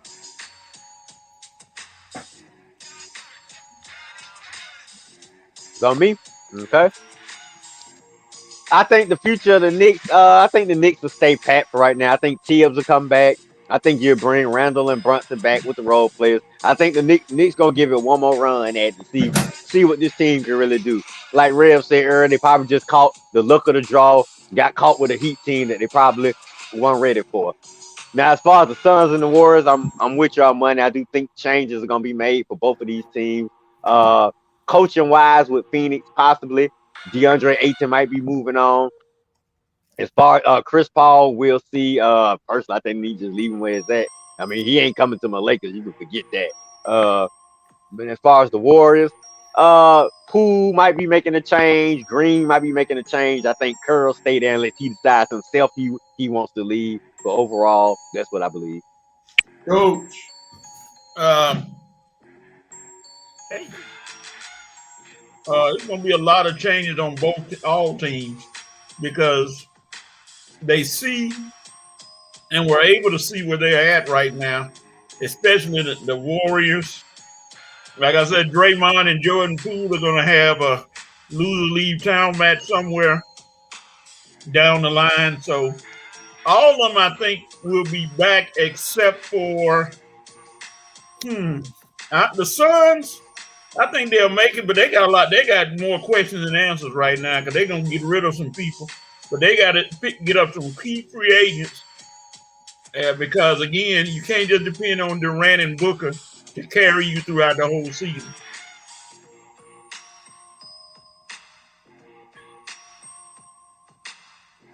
I was waiting for you to start chewing again. We caught you.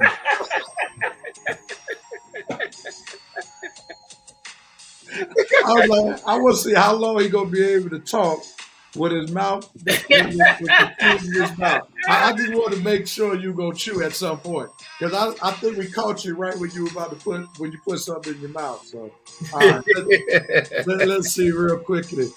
Sister Harris, I love Jalen Brunson's game. Maurice Doyle, the Knicks will be a headache next season, whereas the Warriors will have to make an addition by subtraction. By Draymond Green, Drama Green. Will have to retool as well because Ayton ain't cutting it with the big contract that he has. CP3, I'm not sure. Ayton and the coach don't get along. He needs to go. All right. Let me just add my 2 cents. And I'm going to ask y'all a question from what was shared on yesterday. One, the Suns are in trouble if they can't unload Ayton. Because I don't know if they're going to get what they may consider equal value for Ayton. They're going to have to take a hit on the return because a lot of folks don't want Ayton's contract. Now, is Chris Paul a free agent or is there an option with the team? Option. Does he have the option or the team has the option? The team has the option. Yeah, team. The team. So he probably won't get that $40 million picked up. So now the Suns are going to have to deal with trying to add a player, but according to the new collective bargaining agreement, it's not going to be as easy for them to add because you already got 3 max contract players, even without Chris Paul, with Durant, Booker, and Ayton. They said they're going to have to look towards the draft to probably get somebody or a low free agent, somebody who sign a low contract like a Dennis Schroeder did last year. But I think Schroeder, if he's going to sign a lower contract, he'll do it with the Lakers. If you look at the Warriors, I don't think Steve Kerr wants the nucleus to go. I think regardless of Draymond Green's drama, I think they will try to keep Draymond. And because Steph is not going anywhere anytime soon, I still think they're going to keep Clay for another year. I think Jordan Poole will be the one on the way out. I think they're going to try to trade him. Don't be surprised if they don't try to work a deal trading away Poole and Kuminga.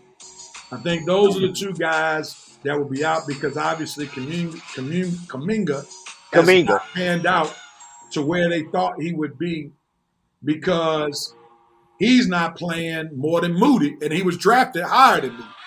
In the same draft. Don't tell me they're gonna get rid of your favorite NBA 2K player. Oh man, Kuminga. I'm not shutting down my 2K21 until Kuminga retires. Now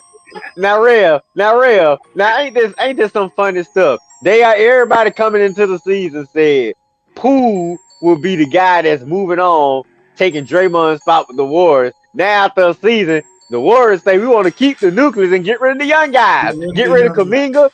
They don't got rid of Wiseman. They ain't finna get rid of Poole. Like you're getting all these trash young guys and bring now Wiggins was a good addition. I'm glad they got him from Minnesota. But let me push the pause button right here. Let me turn the music off.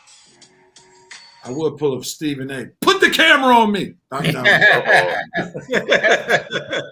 But check this out.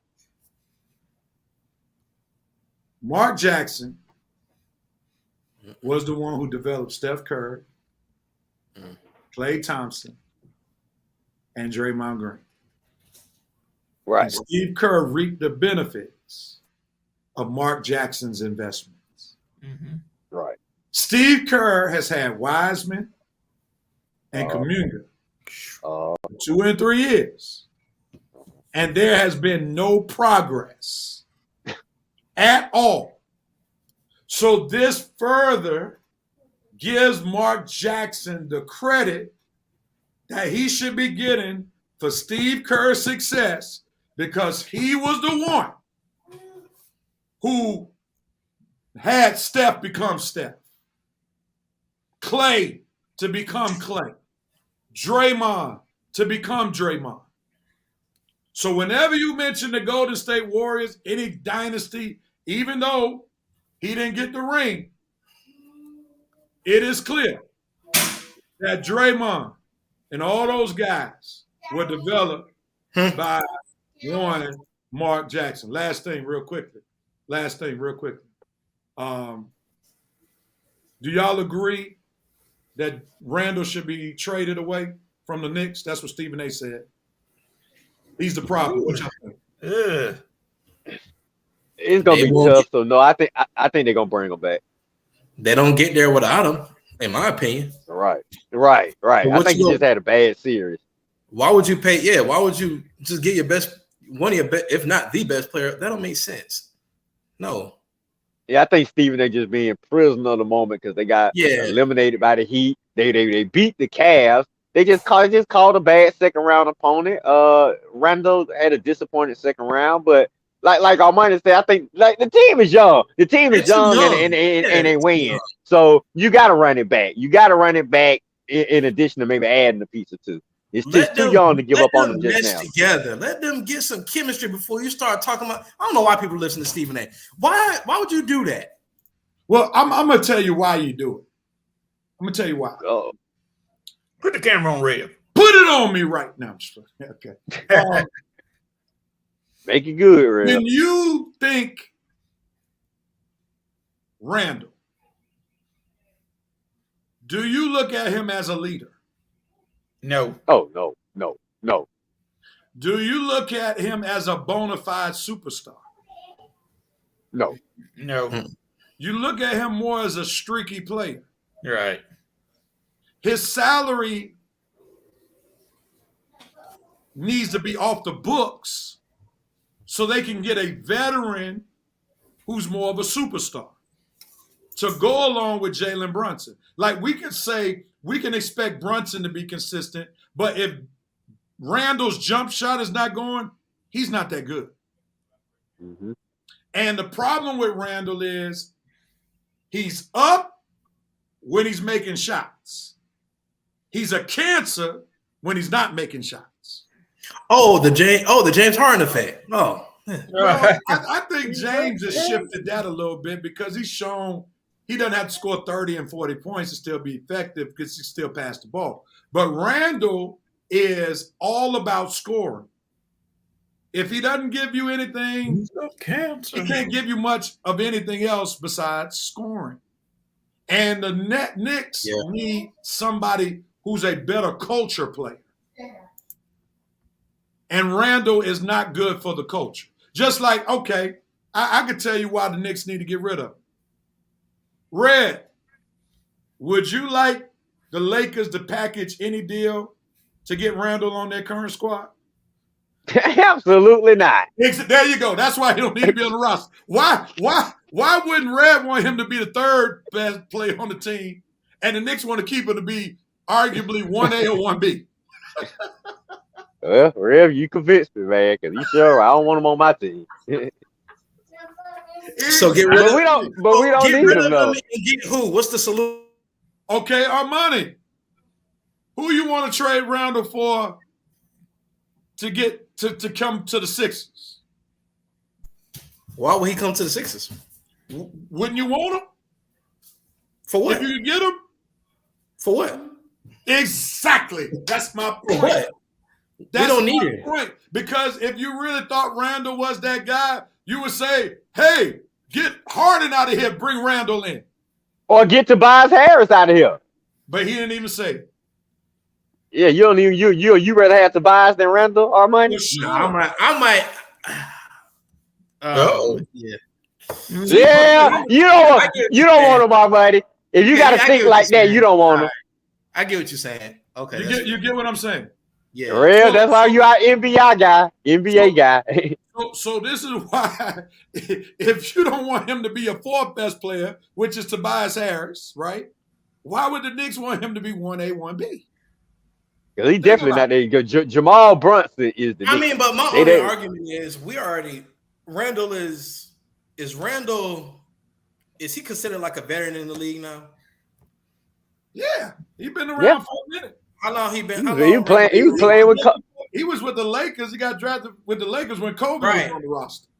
Oh yeah, all right, never mind. But he been in the league a long time. Yeah, broke his leg his first season. First season, right. Yeah. Okay. I think first game or second game, one of them.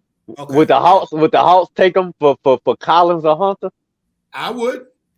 No, me neither. I wouldn't want him on the Hawks. I would. I mean, so that shows you he's not a leader. He's not a culture guy. He's not, somebody you think that you can win with.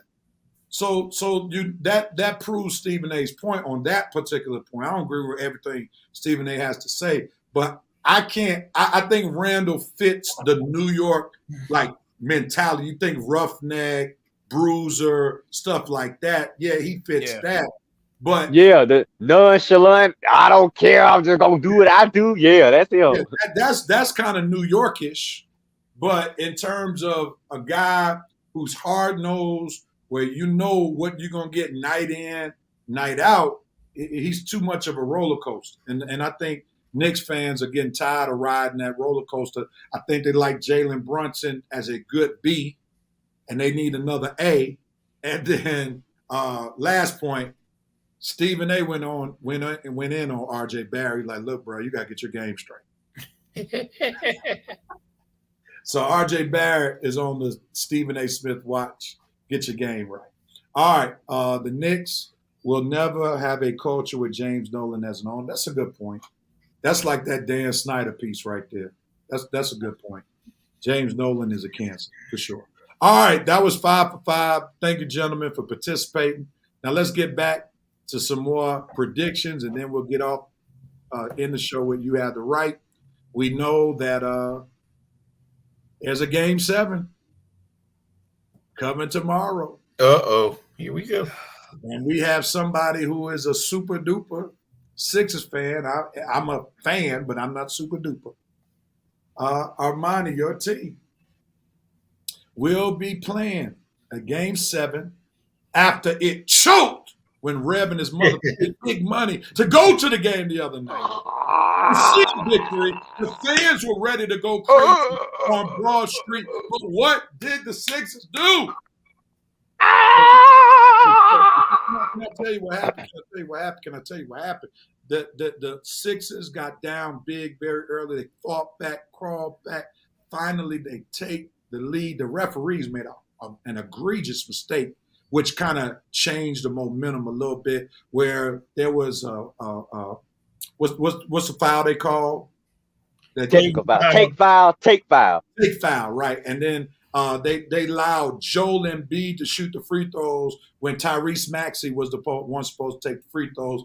Embiid made the free throws. They played about 40 more seconds, and then they got a foul called where it was going to be out of bounds play was going to be challenged, see whose ball it was. Then they correct the mistake, take the 2 points off the scoreboard for the Sixers. Tyrese Maxey has to go back and then shoot 2 free throws. He makes them, and then they had to go head on when the momentum was clearly on the Sixers side. But that lull right there kind of tapered the motion down. The fans were going crazy, so forth and so on. And then that's when Jason Tatum decided to wake up and go to work. But the Sixers helped because they were up 2.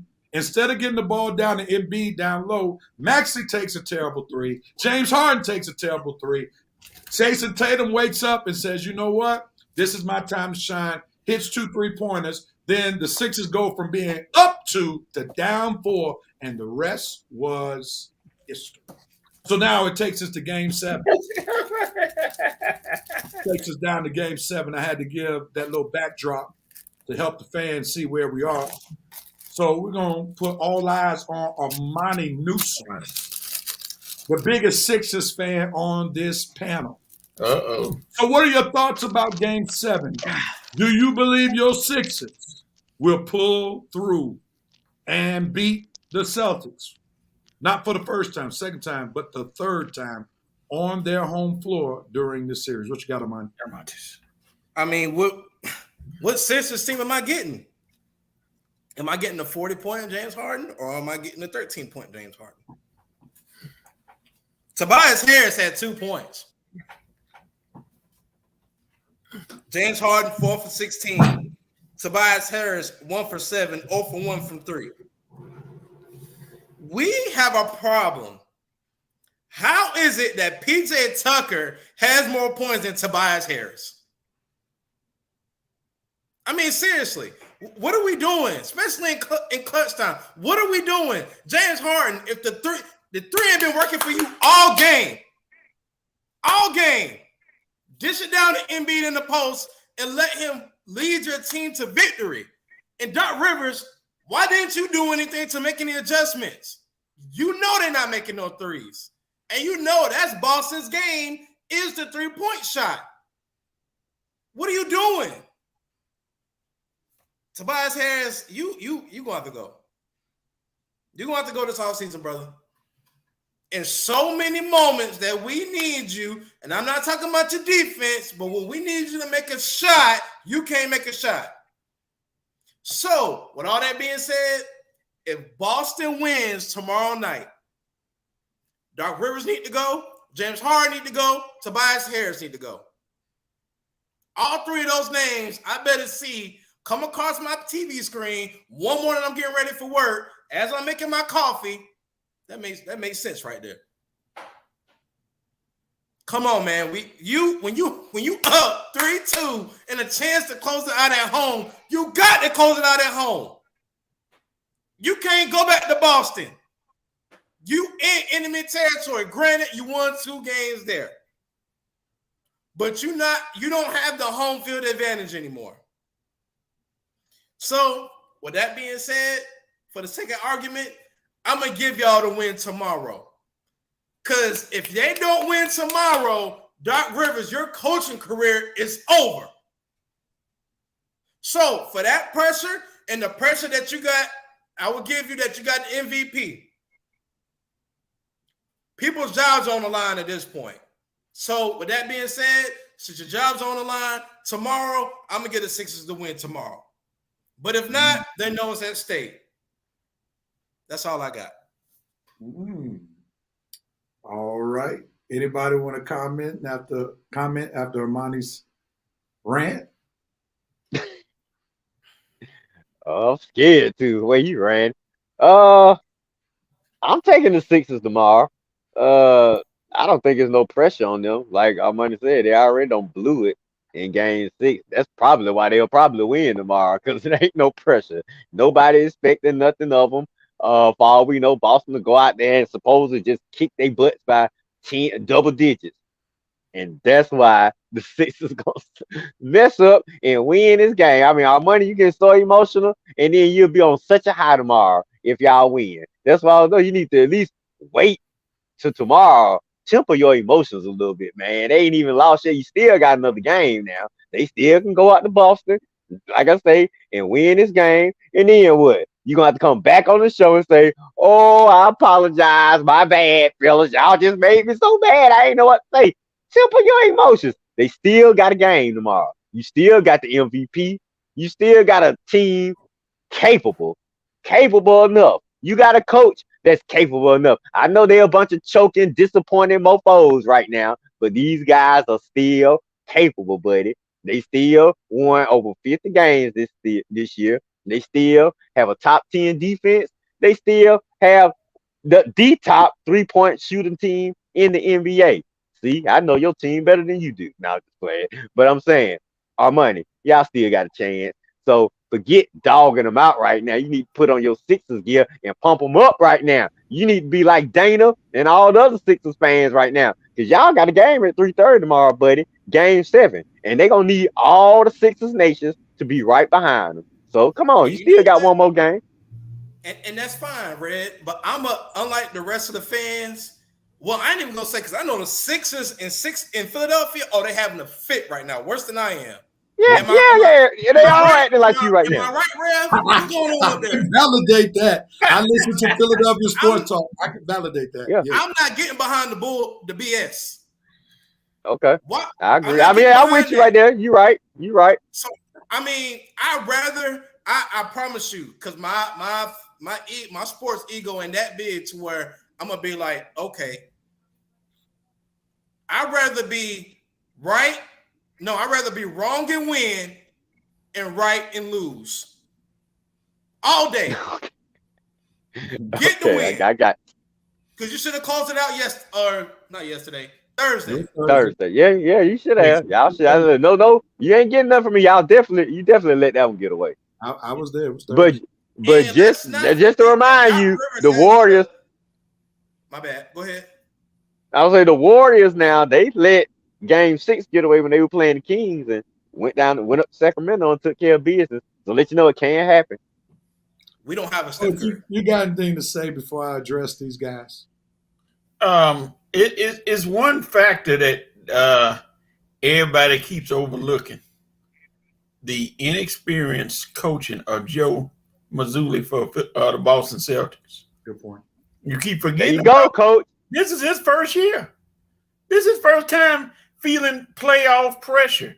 He hadn't seen this before, and he's not. Mm-hmm. You can't say he's a great coach. You can't say he's a bad coach. But right now, he hadn't seen stuff like this before. Doc Rivers, for all the criticism they throw at Doc Rivers, he been there, done that, bought the T-shirt. Mm-hmm. So I think that's what's going to get Philadelphia to win tomorrow.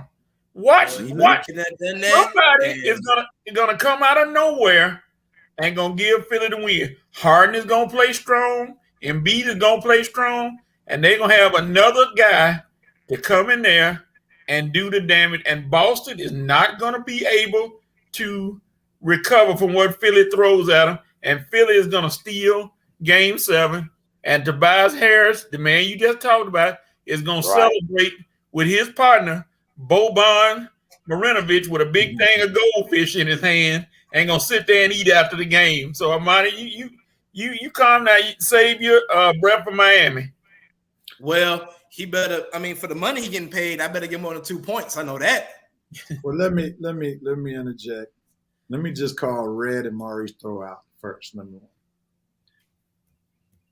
I wish I could say Red was being very genuine about his basketball pastoral care to Armani. Calm down, this, that, and third. But we know there's a hidden agenda with Red. I know. And the Lakers versus Celtics rivalry. So that goes.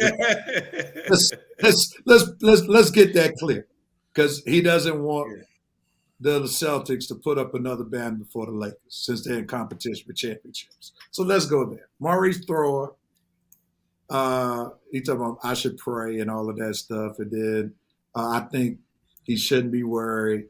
Maurice Thrower knows he wants to play the Sixers more than he wants to play. Call him out. That's what that's all about. Because he doesn't think the Heat has a chance.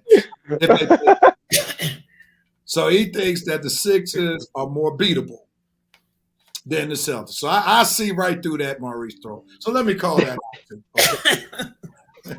let me call that out. Now, what Coach said about the head coach for Boston was very valid, great point. And that's really probably is why this series has extended as long as it has, because that guy is just in over his head. Okay. Right. I mean, so that's the bottom line. Now, dang, he got booted off. I was about to help him. Maybe he'll come back. But he'll hear it. But here's the point, and this is where I had to begin giving Tobias Harris a pass. And I had this same conversation with Mitchell White. Tobias is the fourth option. Here he is. Okay, you're back. All right. Sorry, I don't know what was going on. Don't worry about it. As long as you're back, we're good. You're right. All right. So let me just help you with Tobias Harris. And this is going back into my playing days. And I was a decent scorer. Tobias is the fourth option. The problem with being the fourth option is you don't know when you're going to get the ball. You don't know where your shots are going to come from because they don't run traditional offensive sets anymore in the NBA. Right. They used to have a lot more movement and motion, and pretty much you knew where you were going to get your shots. Right now, his shots are basically predicated upon if James Harden wants to pass the ball, if Embiid, once he gets the ball off the pick and roll, if he's going to shoot or pass it, if Tyrese Maxey is not going to go all the way to the hole, if he's going to drip or pass it out. So when your game is not centered around getting your own shot, because he's not a great ball handler, and then you're the fourth option, then you don't know when your shots are going to come. And you don't know where your shots are going to come from. Okay? So that's hard on Tobias Harris. I get you. He should have more than 2 points, but again, he's the fourth option. Now, this is where it gets on Doc Rivers. And Doc not doing a great job with his rotation. I go to the games quite often, as it's been stated. And pretty much in the second quarter, James Harden will be the primary person in that lineup with the second unit. You have all his backups plus James Harden.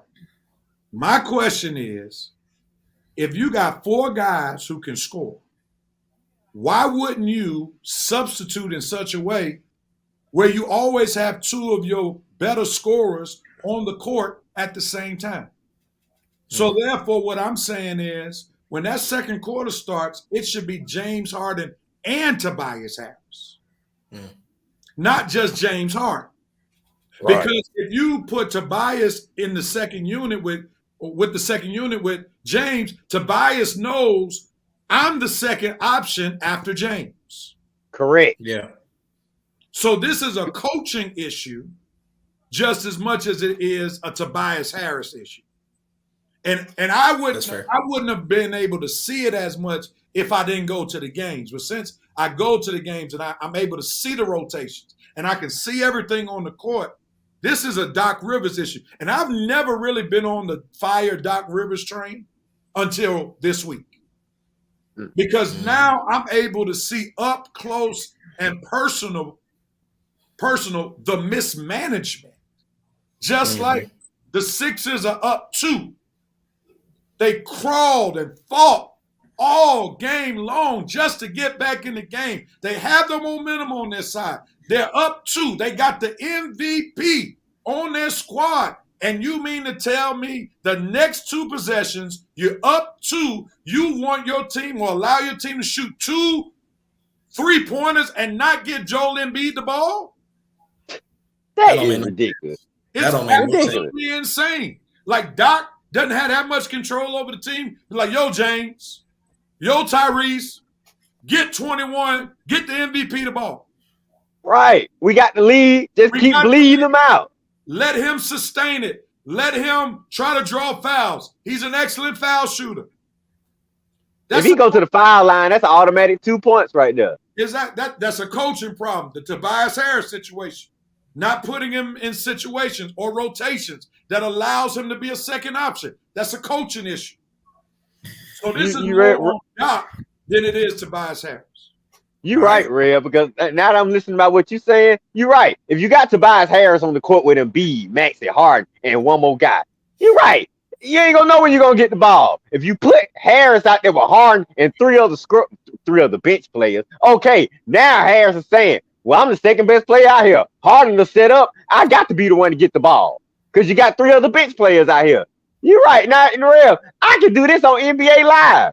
When I'm playing NBA Live, I know whoever didn't get the bag in the first quarter, I'm gonna make sure they on the second quarter to get them numbers up because I'm gonna take 2 of my stars out and bench them have the other two guys in. So at the end of the game, my scoring is pretty much even kill. I got about 4 or 5 people with 20 points.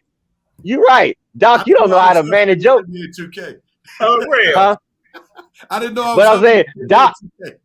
Yeah, but I'm just looking at how you put it toward the game. Doc, you don't know how to manage your roster, man. You know, if you got 5 decent players, all of them not gonna shine at the same time. Correct. All right, if you got 5 capable guys in your starting lineup, so you know once Embiid and Maxey go to the bench, of course you probably want to keep Harris on the court because that's gonna be his only time to get his numbers. Right. He's gonna know where he's gonna get shots from. Real. How many games have you attended this year? At least 20. At least 20. Woo! Would you say that more than you are, man. that the Sixers have a winning record when you attend the game? For the most part, not a winning playoff record, but a Okay. winning Rev, you might need to stay at home. Oh, see, now that pull that in Boston now. Never mind. It's in Boston now. Never mind. It's in Boston. Oh, I'm about to say that's where you were going with this coach. I'm going to next series. Let's get through this one first. Let's get through this. The next series, series, I may not be there because I'm gonna sell my ticket so I get my money back.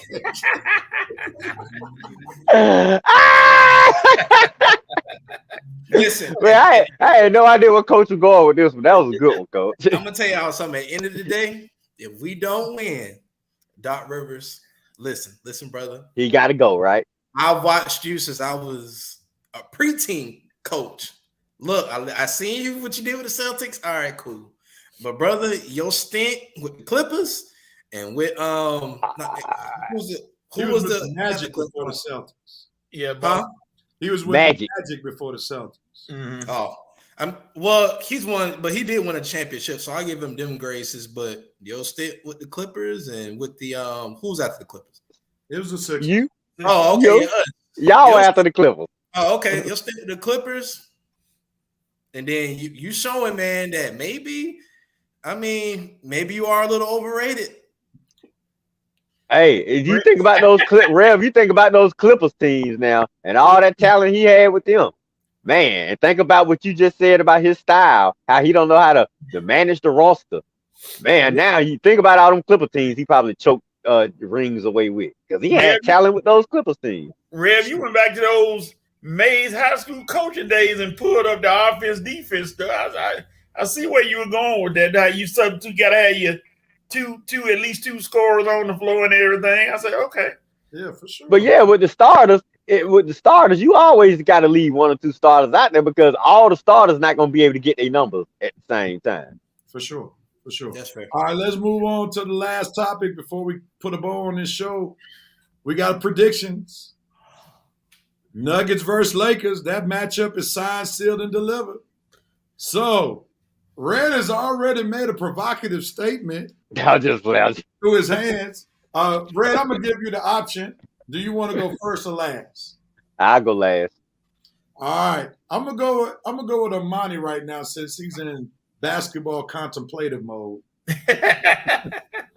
So what are your thoughts about the Lakers and Nuggets series? Give us a prediction. The rich creamies. I mean, this is a good matchup for Jokic because you got to go against AD.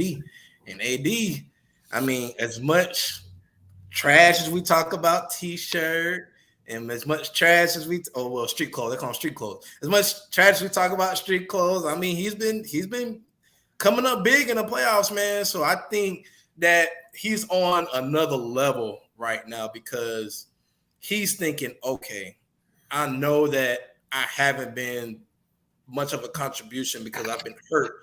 But now that I'm healthy, I got to be that guy because LeBron can't be the guy no more. Like we said, LeBron is older and I got to produce. So with that being said, I think the Lakers smell blood. I think they see that NBA Finals, and the Lakers have the advantage because they got GOAT James. I'm gonna say what they in the Nuggets. I'm gonna say the Lakers Lakers in 6. Lakers in 6. All right. I'm gonna go after money. I'm gonna let Coach go and let Ray go. The Lakers have the more experienced player. Of course, it's LeBron. The Lakers have the best defender in AD. The coaching, I'll give it to Denver right now because Malone has more experience, but Darvin Ham ain't far away. And it ain't like he's going to get drilled in the coaching department because he knows how to coach. It's clear he knows how to coach.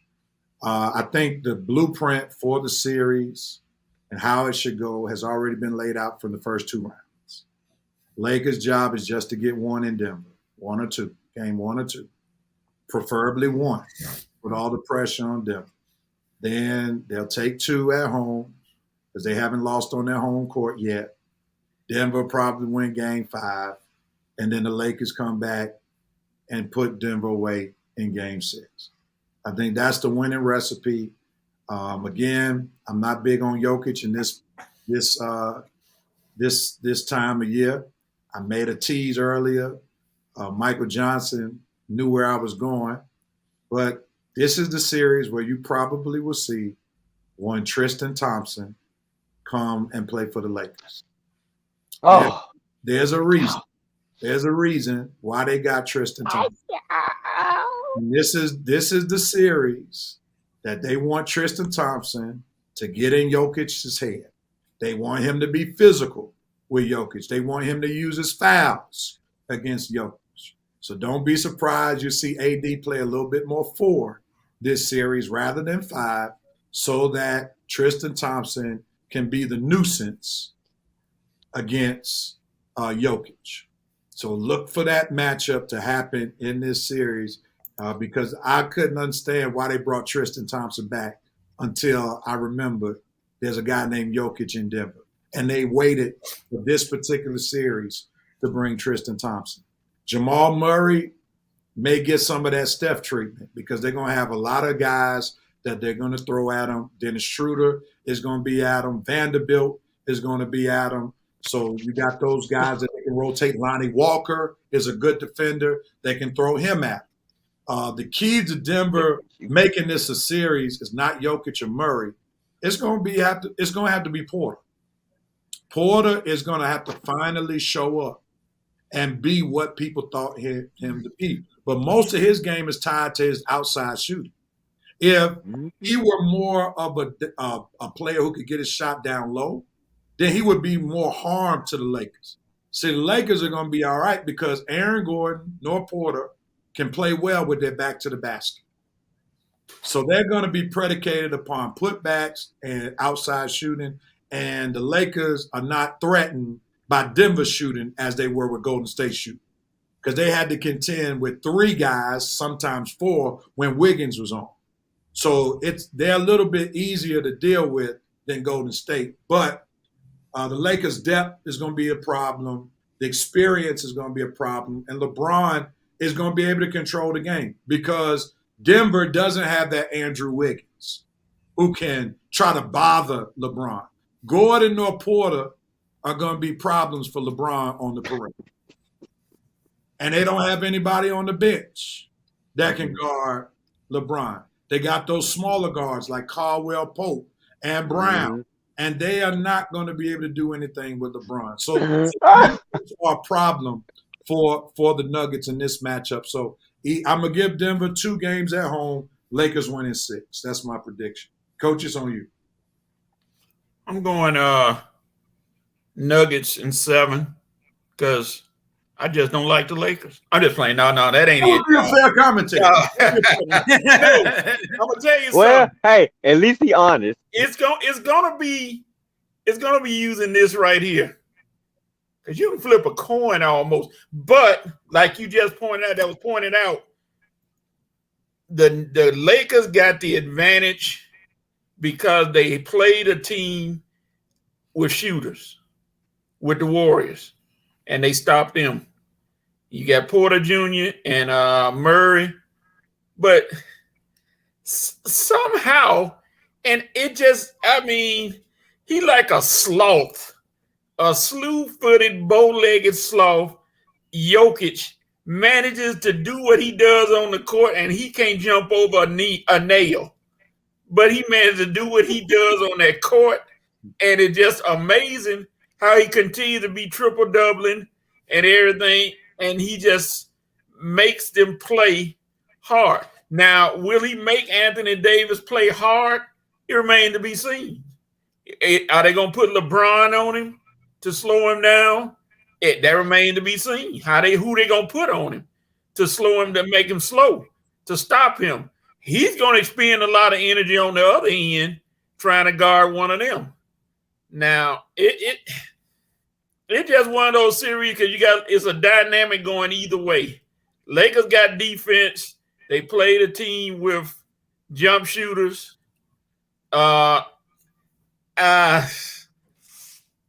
It's just hard for, like I said, Jokic, no matter what they say, he's the key because he's going to do his thing. So,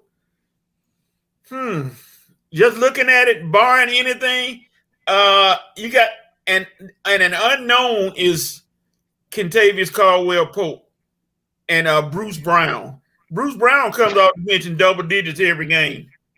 He comes on and gives him double digits every game. And I haven't seen much lately from Hachimura.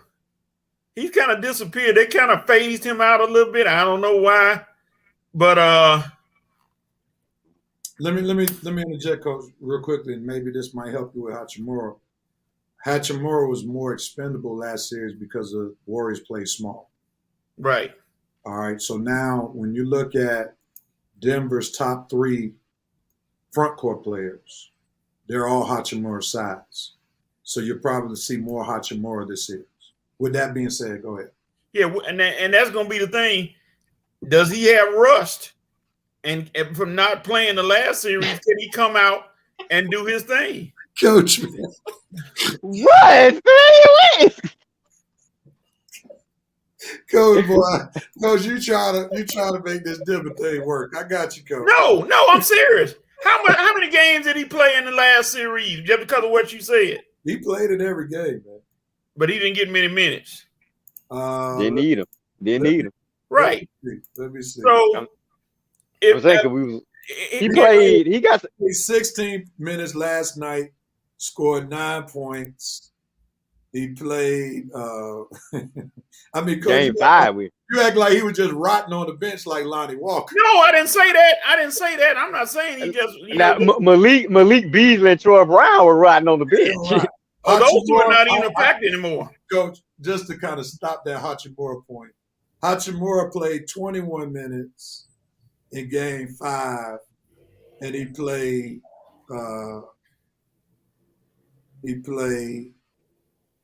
14 minutes in game 4.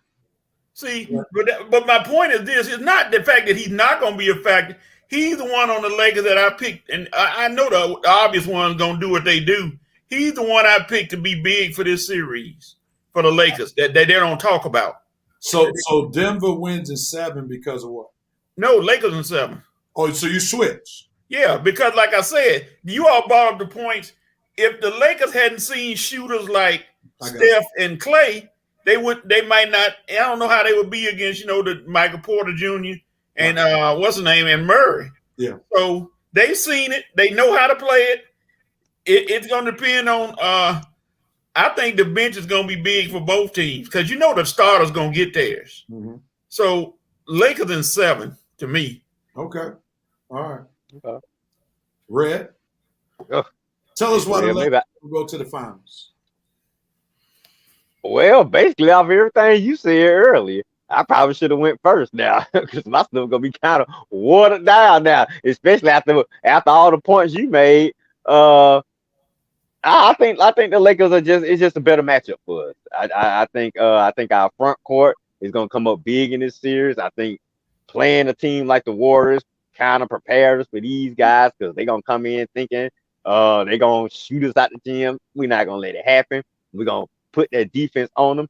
Jokic is gonna be a beast, but I think AD and Jokic will probably cancel each other out, which means it'll probably come down to the others and our bench. And who has better if Jokic and AD cancel each other out, who has the better roster left? Because I think we have a GOAT left on our roster, and Denver has who? A Murray, a Porter, a Bruce Brown. We supposed to be worried about them? You shut AD down. If Jokic and AD cancel each other out, I still got GOAT, I still got D'Lo, I still got Reeves, I still got Hachi, and we finna mismatch y'all to death. We are gonna D-up these guys. And Rev, like Rev said, I think it's gonna be Lakers in 6. We're gonna follow the same formula. We're gonna get one in Denver, come home and protect our home court, and it's gonna be over with in 6. And I just like the way we playing. I like everything Rev said. The way he pointed out, I like the mismatches. I like the depth. I like our coaching style, and I think we just gonna be ready for the Nuggets. I mean, the Nuggets don't play us twice in the Western Conference Finals, and they went home both times. And I think 3 times we're gonna make it 3 times. All right. So everybody here is. I had more to say, but Rev, you took most of my points from it, so I can't figure back at Coach kind of went long with it, but like you say, it's gonna be the matchup. The matchups favor us. I think a lot of them are even, but I think for the most part they favor us. I think we have more dogs on our team than Denver. I think Jokic pretty much gets everybody involved, but if we can handle him and contain him, then now it's gonna be who else besides Jokic can get this team involved. If you stop AD, we still got LeBron to get us involved. Yeah, and here's the thing: Jokic has not seen the defense, the type of defense that the Lakers bring to the table. You know, Jamal Murray has not really faced anybody that could really pressure him. Yeah, he's been cruising the whole playoff. Yeah, I mean, I won't necessarily say cruising, but I will say they have not experienced the defensive pressure that the Lakers bring to the table, because Minnesota is not a juggernaut when it comes to defense. Phoenix, Booker can score, but he's not much of a defender. So now they got guys like the Lakers, the way they built the roster after the deadline, they're basically able to play any style of basketball. Like they can dictate the lineups in this particular matchup, because if they wanted to, they could go big, put LeBron at the 3, AD at the 4, bring in somebody like Gabriel or Thompson at the 5. They can go smaller, let AD be the 5, let LeBron be the 4. You know, they can even put at times LeBron at the 5. You're right. The only thing I wish for the Lakers in this matchup was that Bryant was playing for the Lakers and not the Nuggets, because I think he would have moron. I think he would have been a good backup for AD to play against Jokic, and I think he probably played himself asking for a trade, because the Lakers should have kept him. Right. That's the only move that I think Pelinka messed up on, is that they should have kept Bryant so they wouldn't have to play Gabriel, because Gabriel ain't ready for this kind of action right now. I don't think Gabriel is fine. I just don't think his size, he's not big enough. I think Thomas Bryant had the right size to be a backup to AD, whereas Gabriel, he got some heart now. He got heart, but like you say, he just don't got no size. Right. Too thin. They just push him around like paper. But they ain't Tristan Thompson now, real. That was a good real. I was like, I hope we're gonna use, because we're right, because that's how we beat Denver before, playing AD a lot at the 4 and having somebody else play the 5 and drive Jokic crazy. So I hope Ham remember that's how we beat him before. Come on, Hammy. We need you. Remember this coaching now, because that is an important piece. I think Tristan Thompson is on the roster because of LeBron. That's a LeBron. Well, yeah, but I'm hoping Hammy use him, because we're going to need all our big man to drive Jokic crazy. He may not use them immediately. I think how the series dictates, how the series goes will dictate if Thompson is being used or not. If they don't need him, then they won't throw him out there. But if by chance Jokic is going crazy, maybe get AD in foul trouble, then we'll see Thompson. All right, gentlemen, let's get ready to put a bow on this show. I think Coach predicted a long show in his monologue. He said we'd be on the show for 2.5 hours. Coach, that was shocking. So, but here it is. Let's shift, man. If we yawning, you know the fans are yawning or have already left. But nevertheless, you have the right. Who has the right to do what, when, where, and how? Red, you normally go first, so do it again. Who has the right to do what? Okay. Basketball fans, if y'all haven't seen it yet, well, you have the right to go check out Ben Affleck's Air. That's right, the movie Air, detailing the Michael Jordan and the Nike, all that. It is finally available on Amazon Prime for everybody to watch free now. It was at the movies, but now it's on TV. So you guys have the right to experience the cinematic joy NBA history lesson of Air. Details how the shoe company made the deals with the players, starting with the greatest player all time. Well, arguably the greatest player all time, Michael Jordan. So Rev, Coach, Armani, if you ain't checked it out now, I'll probably be checking out this weekend too.